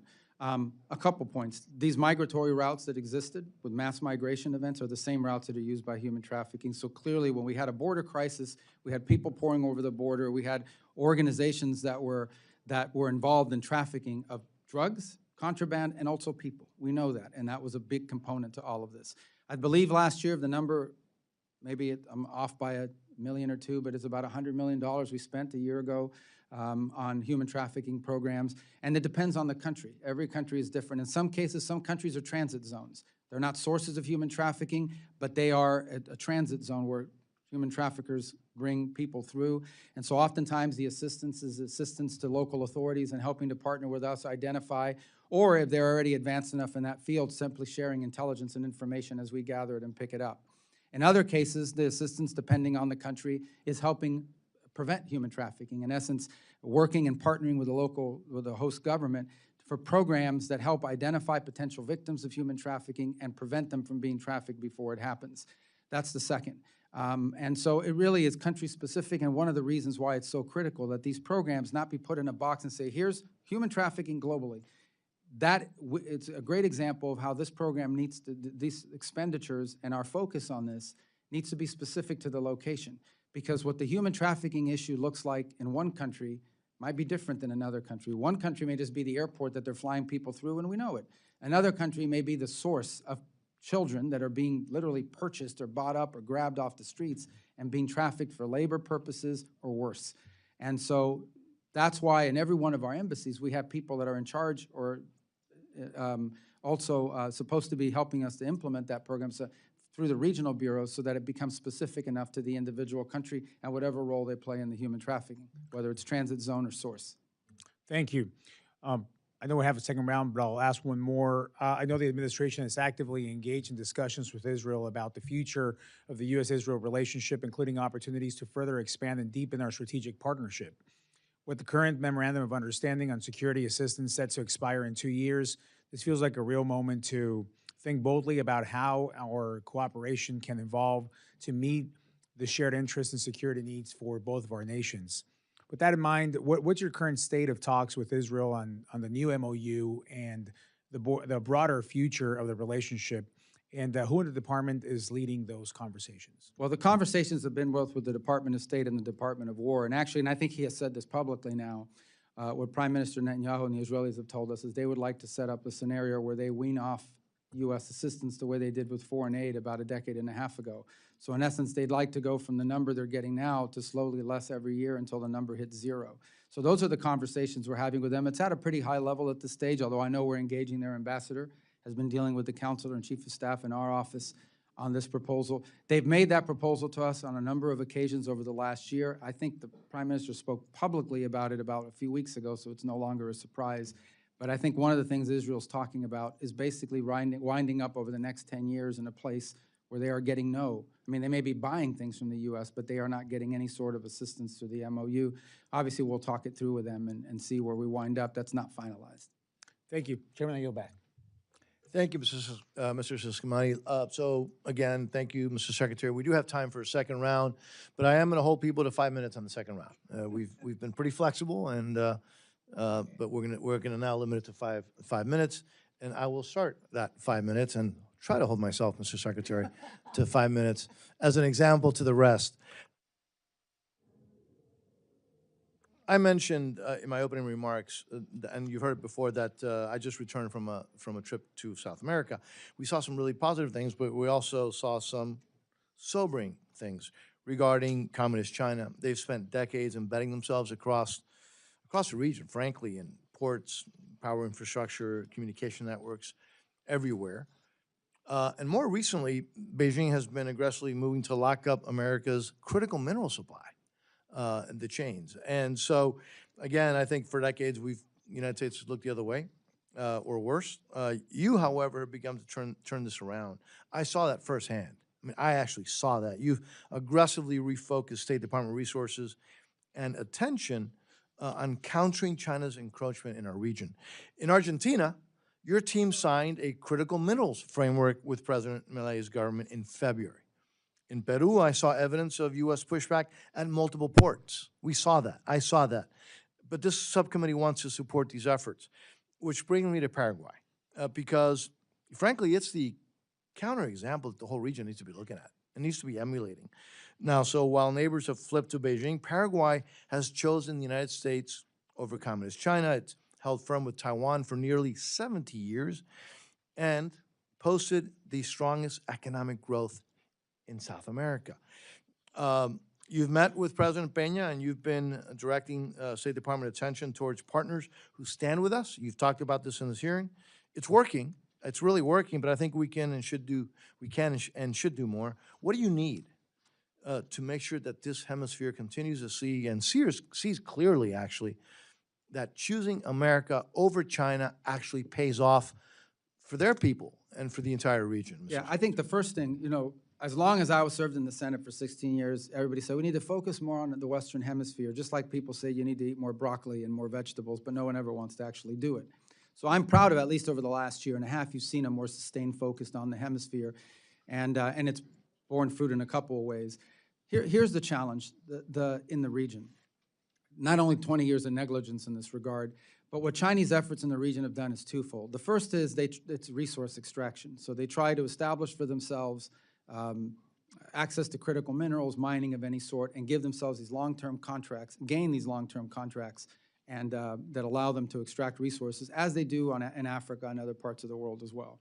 The second is they come in with infrastructure investments, key infrastructure like telecommunications, ports. These are areas we've seen heavy investment in on their part. And when I say investment, I understand oftentimes these come with financing mechanisms that can cause these countries to fall into a debt trap.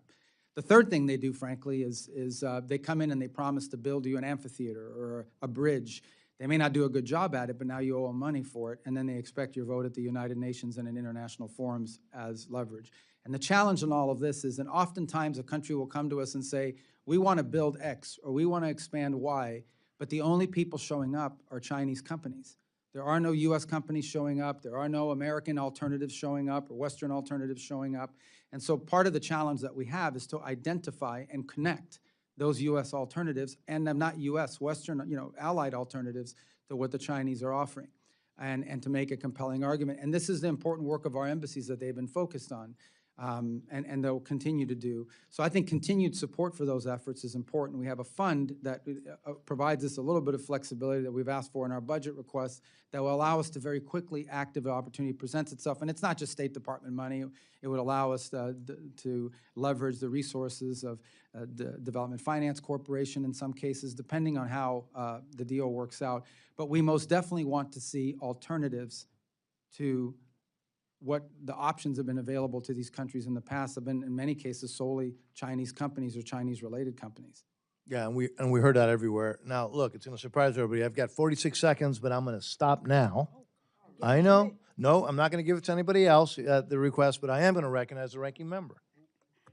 Thank you, Mr. Secretary, again for being here. I want to talk to you about I'll give you two unhappy questions. I'm unhappy about this. It's about congressional directives and laws that are being ignored. Number one, the women of the world. Women, when they have access to education, capital, jobs, and ability to fully participate in our economy, they lift families out of they strengthen communities, they create more stable societies. When they have a seat at the table in governments and peace negotiations, peace agreements actually last longer and nations are more secure and prosperous. We passed two laws. You were the sponsors, I think, of one of them, Women in Peace Security Act of 2017, the Women's Entrepreneurship and Economic Empowerment Act of 2018. And we have not been able to find anything that's being done at the State Department responsible for having these programs carried out. And then we get this notice. I am like, I can't even believe it. From your office. The administration does not have a dedicated strategy to increase engagement by women and girls in democracy, human rights, and governance programs. This is not acceptable. And it's not only is it not acceptable, it's just wrong. I'm telling you, if you want to have this country, our country, to be safer, more prosperous, more healthy, you have to uplift the women and the girls of this world. I am pledging to work with you to do that, and I hope you will. I want to go on to another point, which is Gavi.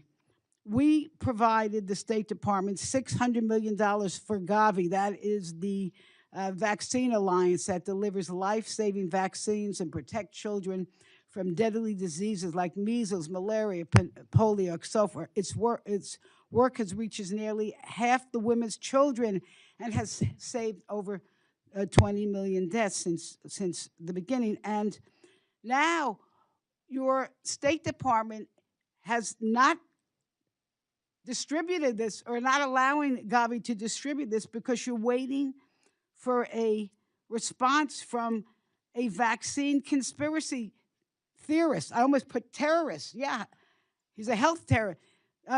Robert F. Kennedy. This is so wrong. I just ask you, I think we asked you about this before, to commit to getting these funds out. Can you do that? I mean, first of all, I don't think it's fair to call Secretary Kennedy a terrorist. I mean, he has strong views on health issues, and you may not agree with them, but I think by and large, he's also made a positive contribution to this administration in a variety of fields, whether you agree with it or not. Okay, well, anyway, listen, you know what? But let me talk about Gavi in specific. As you understand, that obviously that's been largely a State Department prerogative in the past. At the direction of the President, we've allowed Secretary Kennedy, we've worked with Secretary Kennedy on his input to get reforms from Gavi. He wants reforms from the organization, and we've been supportive in pushing those reforms. And what I told the committee in the Senate a moment ago is we've now reached the stage, not anything negative towards Secretary Kennedy, where we've now reached the stage where the State Department will become more engaged in making sure we can reach an outcome, because we have to get to an outcome here okay, but just that allows us to my time. preserve our I heard equities. what you But said. we do I want just- the reforms that he supports. All right, well, I don't know what reforms. I can't even imagine this man knows what he's talking about. But the fact is, we need to get these vaccines out. Then I just want to, I do want to just say this, that we're still waiting for reports to Congress on the Women, Peace, and Security Act. I hope you can get that to us. You told us that the regional bureaus have dedicated staff on women. Tell us who to call, because we haven't been able to make any headway on that. And I just want to end with this. Two things I wanted to say. First of all, this ICE is an abomination. And what they're doing, and the immigration policy in this country is an embarrassment. It is inhumane. But it is crazy that you want to let people in from South Africa because they can assimilate, while you're throwing out hundreds of thousands of people who have already assimilated and that are important parts of our economy and family life. Secondly, I just want to end with this. I hope that this administration will have the patience in reaching a diplomatic agreement to keep Iran from obtaining a nuclear weapon. But a trade-off should not be giving them the ability to fund proxy terrorists. And with that, I thank you again for being here, and I yield back. Thank you, and you did. Mr. Edwards. Thank you again, Secretary Rubio. We appreciate that you've had an intense day up here on Capitol Hill, and that More intense here than the Senate, I'll tell you that. and that you've been here to share your thoughts, your philosophies, and you've been so transparent with this subcommittee, even where there are obviously some places that we don't agree. But I again can't tell you how much I appreciate the focus of the administration abroad. With that, I've just got one question, fairly short. The U.S. Foundation for Natural Security and Counterterrorism was passed into law as the U.S. Foundation for International Conservation at the end of 2024. And as you know, this foundation was created with the understanding that mismanaged, impoverished, and protected areas across the globe can become safe havens for transnational organized crime, drug cartels, and terrorist networks, all core principles that would fit under the America First agenda. However, funds for the foundation, now under the purview of the State Department, launched and the funding is frozen.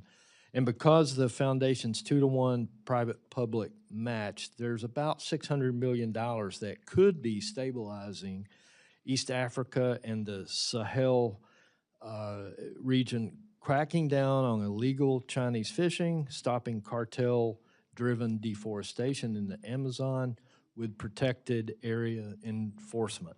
Is this foundation something that you're committed to? And if so, what would need to happen for that to become activated and for the funding to be released? Well, you may correct me if I'm wrong. I think the foundation depends on some appointments that need to happen to there's a governing structure to it that has both presidential and congressional appointments. I think those have not happened yet. And I know that's probably taken longer as a supporter than you would want it to see happen in others. We can't really activate this until it's stood up, and right now it just hasn't been, the governing structure of it is not in place for a variety of reasons. I would imagine part of it is the change in administration with so much going on. We just haven't gotten to the point where we've gotten, I don't believe we have the congressional appointments either on that. I may be wrong about that, but I don't believe so as well.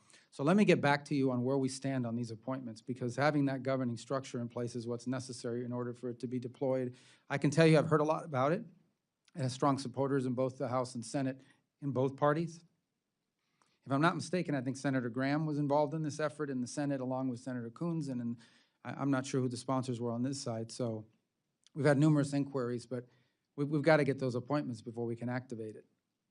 All right, thank you. We'll follow up as well. I yield. Thank you. Ranking Member DeLauro. Thank you, Mr. Chairman. Mr. Secretary, we're currently in the midst of a significant outbreak of a type of Ebola that has no authorized treatment or vaccine. The outbreak is occurring in a region of the world that really is highly insecure. And in the wake of the administration's withdrawal from the World Health Organization, the dismantling of USAID, and the State Department's restructuring of global health engagements, impacting the Centers for Disease Control and Prevention.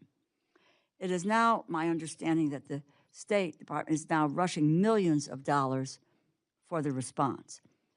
I would have preferred for funding to be spent on preparedness and detection, just as you outline in your global health strategy. But here we are, with a growing case counts and people dying. In 2014, in an op-ed, you wrote that it was, quote, inexcusable, end quote, that no senior official had been designated to lead the U.S. Ebola response under President Obama. And today, there is no single designated lead. And the senior National Security Council position responsible for coordinating infectious disease and biosecurity is vacant. Mr. Secretary, who is in charge of the Ebola response, and how is that different from what you called inexcusable in 2014? Yeah, well, it's different in a couple ways. First of all, our response has actually been faster than the response in 2014, both in the ability to flow funds to our partners in the region and in standing up all kinds of facilities. Let me answer the second question first and then get back to the first. We are, at this time, it's an interagency process in which multiple agencies are involved in this response. The U.S. State Department's taking a lead in some aspects of it, but even Department of War is involved in the sense of flowing, for example, the standing up of this clinic, this observation post in Kenya that will allow us to observe exposed for 21 days. If they are infected, those Americans will be transported to a treatment facility somewhere in Europe or maybe stateside. If after 21 days they're not infected, they continue home. We're standing up that facility. But we flowed, I believe, well over $200 million to partners in this response. This is not a scramble. This is something that broke out in a rural area of a war-torn country and was underreported for over a month. Not because of anything other than the fact that it was in a rural area in a war-torn country that was highly unstable. On your first point about who's in charge, one of the things that's being discussed in the interagency is whether we need to stand up a specific individuals for this specific case. And that's been proposed. There are a couple people being considered. I don't want to use the term Ebola czar, but someone with the qualifications to sort of serve full-time in the coordination of the interagency. In the interim, the interagency has a daily meeting on this, and we at the State Department have a task force 24/7 on it as well. But it would be in keeping with what you talked about in 2014, to have a single person in charge. It's always better to have a point person. I think you would agree. Well, that is ultimately, you're leading the trying to charge, coordinate working multiple with the agencies. Yeah. Because it has to be interagency, but there is one person who is coordinating them, and the information flows through. So apparently you are thinking about doing that. I think it would be sooner than later, and I would just say that I think in the wake of withdrawing from World Health and dismantling of USAID, I think it has put us in a position of really trying to play catch up in this one, because we should have learned from 2014. Let me just, last year you testified that, quote, no children are dying on my watch, end quote. Due to the termination of USAID, it has been estimated that the total number of additional child deaths is more than 500,000. While we'll never know the exact number of deaths, I believe that there have been additional child deaths from diarrhea, from malnutrition, from pneumonia, from malaria, and HIV. I would hope that we would really not accept the consequences of the termination of these programs, because it is unacceptable to see that kind of death and destruction, but that we will have learned that we need some of these programs and the apparatus to be in place that help us to prevent these illnesses and be able to respond rapidly, so that we can be in the position of the United States of preventing death, particularly amongst the children of the world. With that, Mr. Chairman, I yield Thank you, back. Ranking Member. And don't Well, know I if just Mr. say this Secretary- number keeps getting thrown around. I dispute that. Those numbers are nowhere near reality. That's not reality. That's not a reality that 500,000 Well, I people, would that be happy to try to document it, but 700,000 Mr. Chairman, my time has expired. Well, what about my Thank- time? Well, Do I get time to let's- respond, or I just have to I listen? think, No. I think it's fair for him for the Secretary just for a quick response. Mr. Chairman? The question was asked, and we've been going a Fine, little bit and- over. And then if that's the case, I can go back and No, no, take a look we're at all just- the areas in which this is documented, what the losses are, ranking because I member. have that information. Thank you. The Ranking Member, you can always submit that to the record if you well desire. and Well, we- I just want to we accept respond it. to that point. 'cause Let's just it's give a important. quick response, and then Yeah, we'll the move quick on. response is this. No country in the world spends more money, not even close, than the United States does on humanitarian assistance. It's not even close. We spend more money, I believe, than the next 3 or 4 countries combined. So I would argue if there are such tragic cases happening, and I'm sure there are around the world, it's not because we're not spending enough money, it's because the rest of the world is not spending enough money. Mr. Chairman, we will- 126,000 children died from diarrhea, Member, if I can ask the Ranking Member- 155,000 from I malnutrition. can ask for Ranking Member to suspend, please. Well, we've- but we gave the gentleman a time Well, and it was- to you- challenge if I can ask- documented information. But how is If I- diarrhea? wait, solely the hold on, responsibility of the United order. States? Because the programs that deal The with ranking that member- have been the dismantled. We ranking spend more member- money than I anybody hear else. you, Mr. Chairman, Thank and you. I want to be Thank you. responsive. I Thank you. yielded, I ended at my All right. 5 minutes. We will continue. I think ended with my 5 you got your questions. The Secretary, I think, answered it. Now we will go to Mr. Molinar. Thank you, Mr. Chairman. Mr. Secretary, you can add on to whatever you'd like to say further, but I also want to ask if you can, we've learned a lot over the past few years about critical minerals, about reliable supply chains. You've been doing a lot in this area with Pax Silica, Quad Critical Minerals Initials Framework. After you maybe respond, I would love to learn a little bit more about that. Well, I mean, I made my point. My point is we spend more money than anybody else on foreign aid, by far, not even close. And we're going to spend it smarter than we ever have before as well. I mean, part of these health compacts, 32 countries around the world have signed compacts with us that will allow us not just to deal with the acute cases that are occurring, but actually strengthen the health programs of these countries so that they become self-sustaining over time. Some will get there in 5 years, some may take 10. But all these countries love these MOUs because we're building their domestic capabilities to address these challenges. I've always said the best foreign aid program is an aid program that ends because the country doesn't need it anymore. South Korea is a great example. This was a country that was an aid recipient. Today they are an aid donor. We'd love to see that replicated, and these countries that are signing the MOUs love it because they've gone from an era of dependency to an era of self-sustainment that we're helping and partnering with them directly with their healthcare systems. We're not just standing up NGOs that come in from abroad and go into the country and tell them this is what you need to be doing. We are empowering the national health agencies of our partner nations so they can deal with this. Now, on the issue of critical minerals, look, it's an issue of global consensus now. Forget about which country it is. It is not healthy for the global economy, and frankly, it is dangerous for national security and the security of the world to depend on any single country for 90% of anything that's critical to your industrial base, your defense base, your technology base. And so I think there is, we hosted Pax Silica, which you mentioned, is a great conglomerate of countries that have signed and cooperating on protecting particularly the supply chains related to artificial intelligence and development in that field, as well as hopefully standards that go associated with it. In the field of critical minerals, we had a ministerial, I don't remember, but March or April this year, earlier this year, we had 36 or more countries attend the critical minerals ministerial. And every country you go into today, and at every embassy around the world, critical minerals are a key component of our diplomacy. Not just the access to the raw materials, but the ability to process those materials into a usable product that are critical. And obviously, we are doing that overlaid with a mapping of our vulnerabilities. And I don't say our vulnerabilities. These are the vulnerabilities of Japan, the vulnerabilities of South Korea, the vulnerabilities of the majority of Europe, and frankly, of the world. We simply have a hyper-concentration of whether it's critical minerals or you could add pharmaceuticals to that, concentrated in the hands of one country. And it leaves us dangerously dependent and cannot continue. And dangerously dependent because you can be cut off in a crisis, you can be cut off in a contingency in which they use it against you for leverage. So it's an all-hands-on-deck approach, and I would say almost anywhere you travel in the world, you will find, if you interact with our embassy, that critical minerals and critical mineral agreements and critical mineral cooperation has become central and core focus of our economic diplomacy around the world.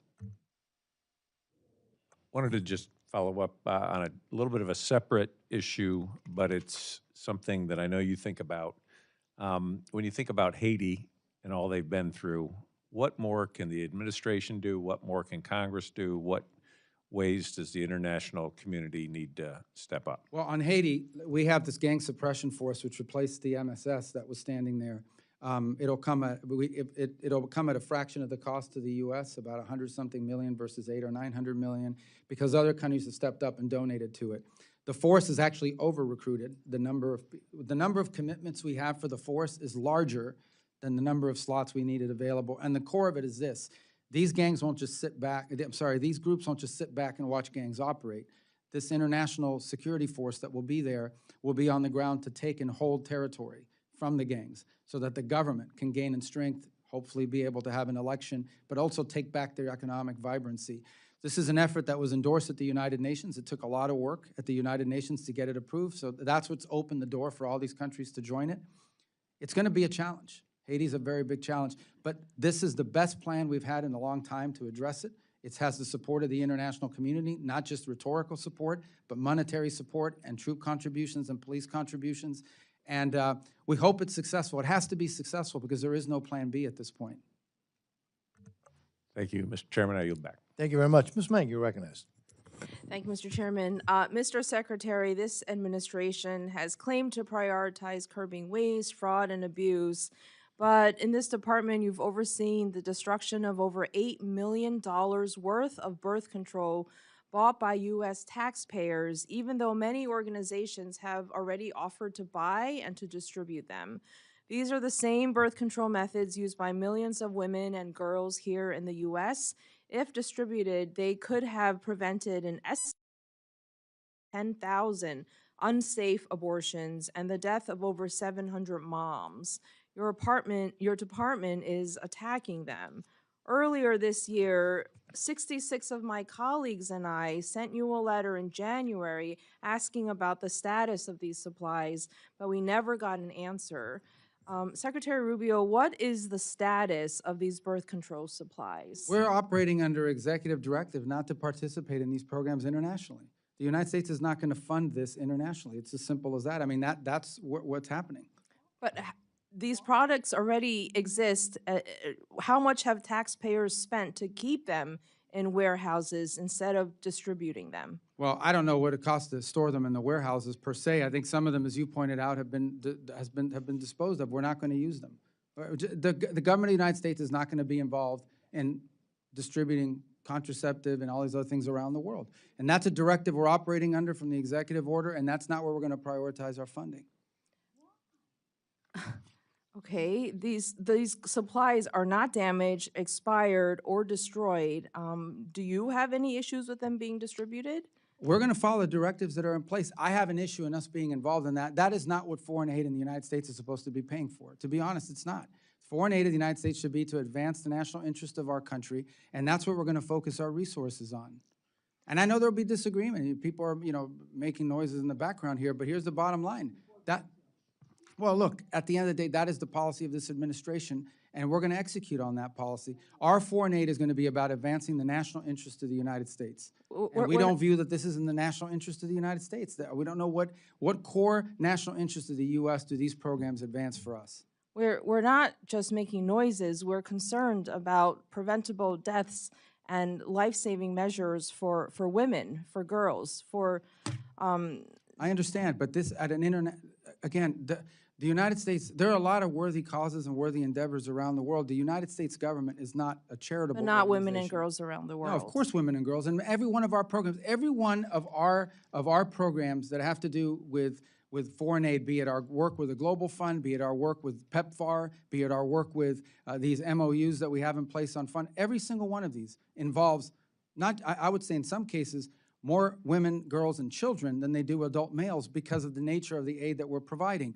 But you're asking about a very specific type of aid. If I could ask, in March, the New York Times reported that Ken Jackson, a senior State Department health official at the time, wrote a memo to OMB Director Vogt on these supplies, including the option to distribute them.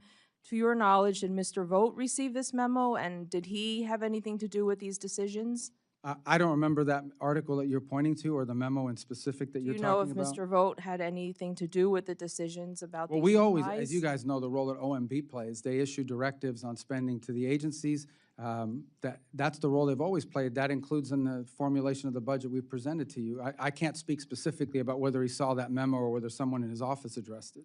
So, I mean, Mr. Secretary, you were here in Congress before. You know that for over 6 decades, in a bipartisan way, the U.S. has supported these international family planning programs. They have saved the lives of tens of thousands of women and girls for pennies on the dollar.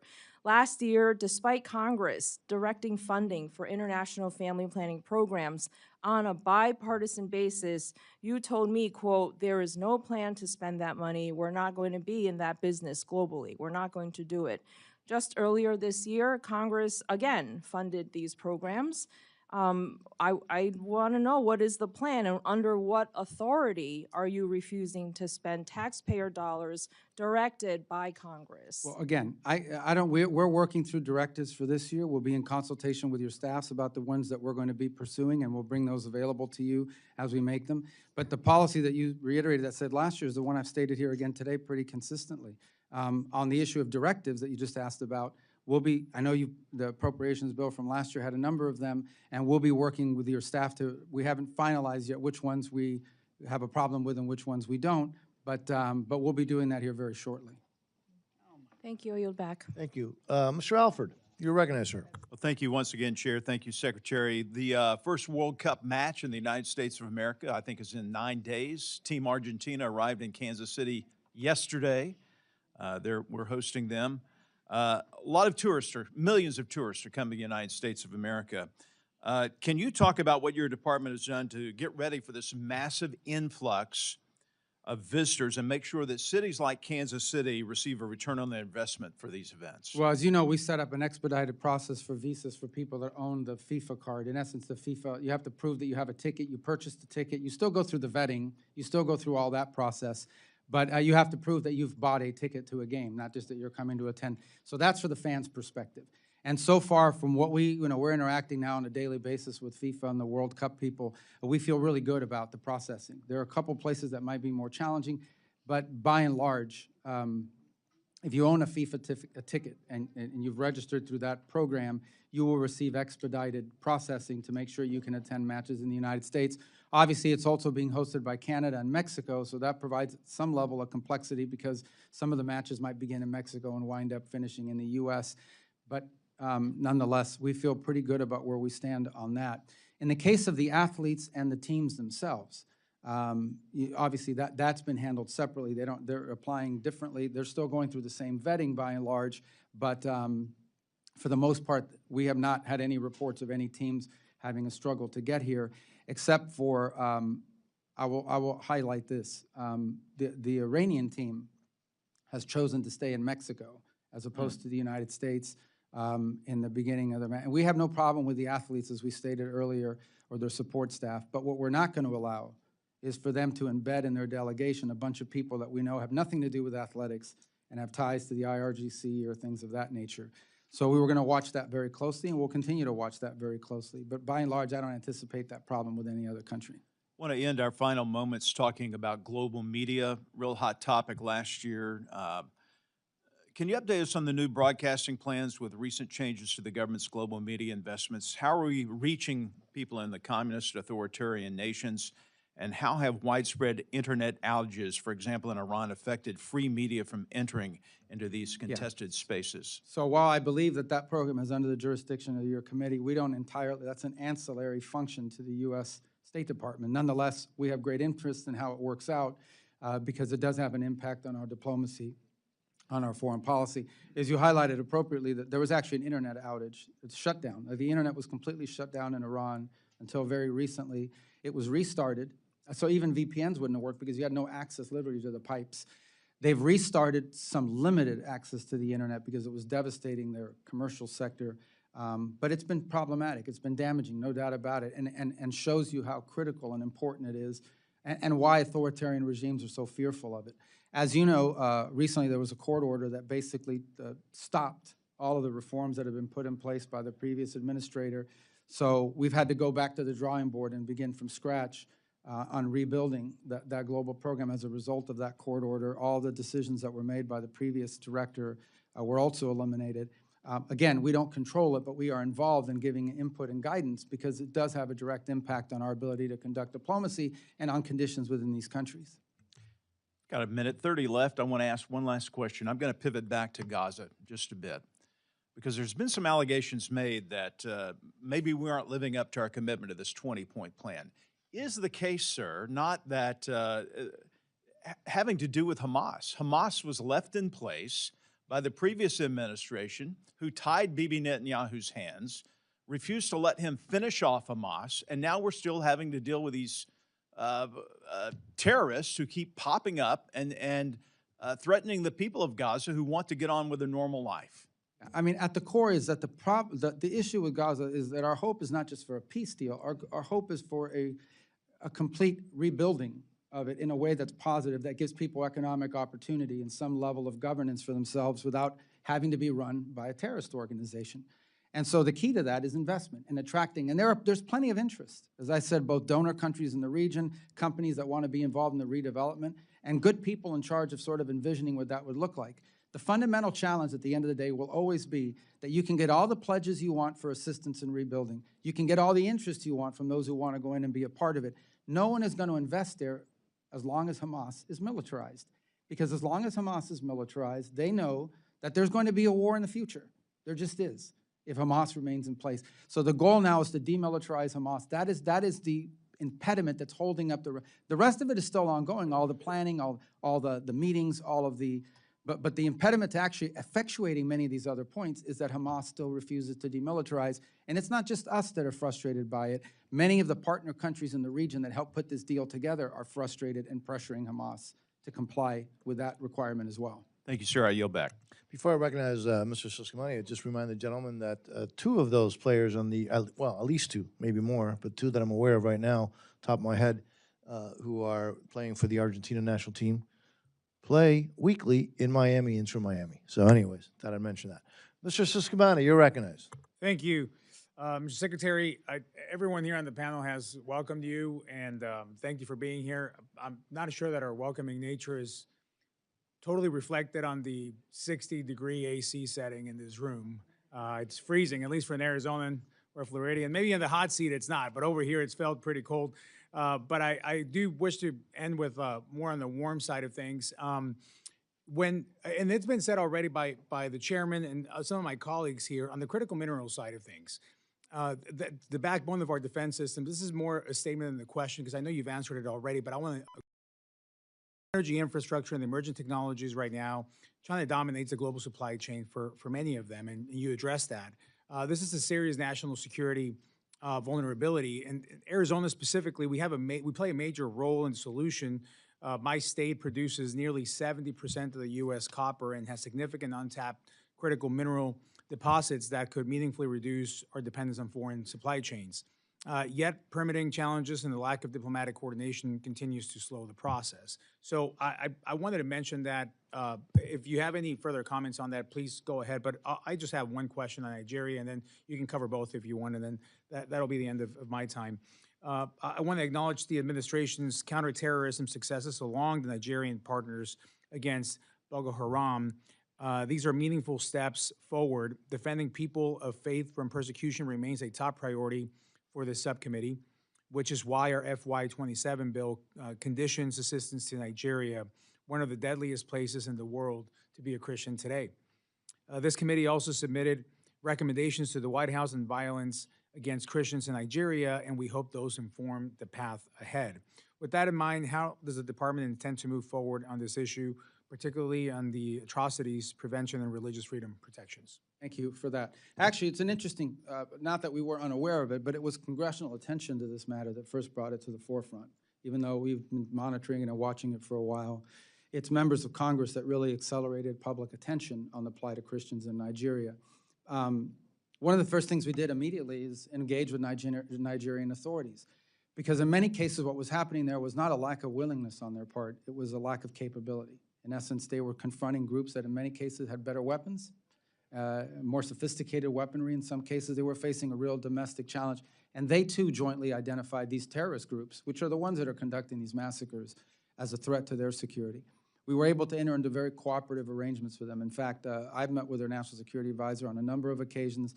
I know our Department of War folks are working with them quite closely, and have been able to conduct two, significant joint operations targeting these groups, one on December 25th, one as recently as 2 weeks ago that eliminated the number 2 in the global ISIS affiliates in terms of the, and a very successful operation that, in addition to eliminating these individuals, captured a substantial amount of intelligence and items of intelligence value that will inform not just further operations there, but operations in other countries or threats emanating from other countries as well.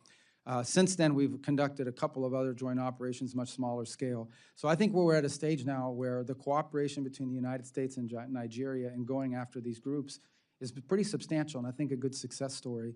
And it's the work of both diplomacy from the State Department, but frankly, liaison to work with the Department of War. Thank you. Thank you for that. Mr. Chairman, I yield back. Thank you, Mr. Siscomani. As a reminder, members, as you all know, may submit additional questions for the record. Mr. Secretary, look, you have multiple hats, Secretary of State, National Security Advisor. Let me just thank you for your outstanding service to this great country of ours, and also thank you for your time today. You've been very generous with your time. This concludes today's hearing. The Subcommittee on National Security, Department of State, and related programs stands adjourned.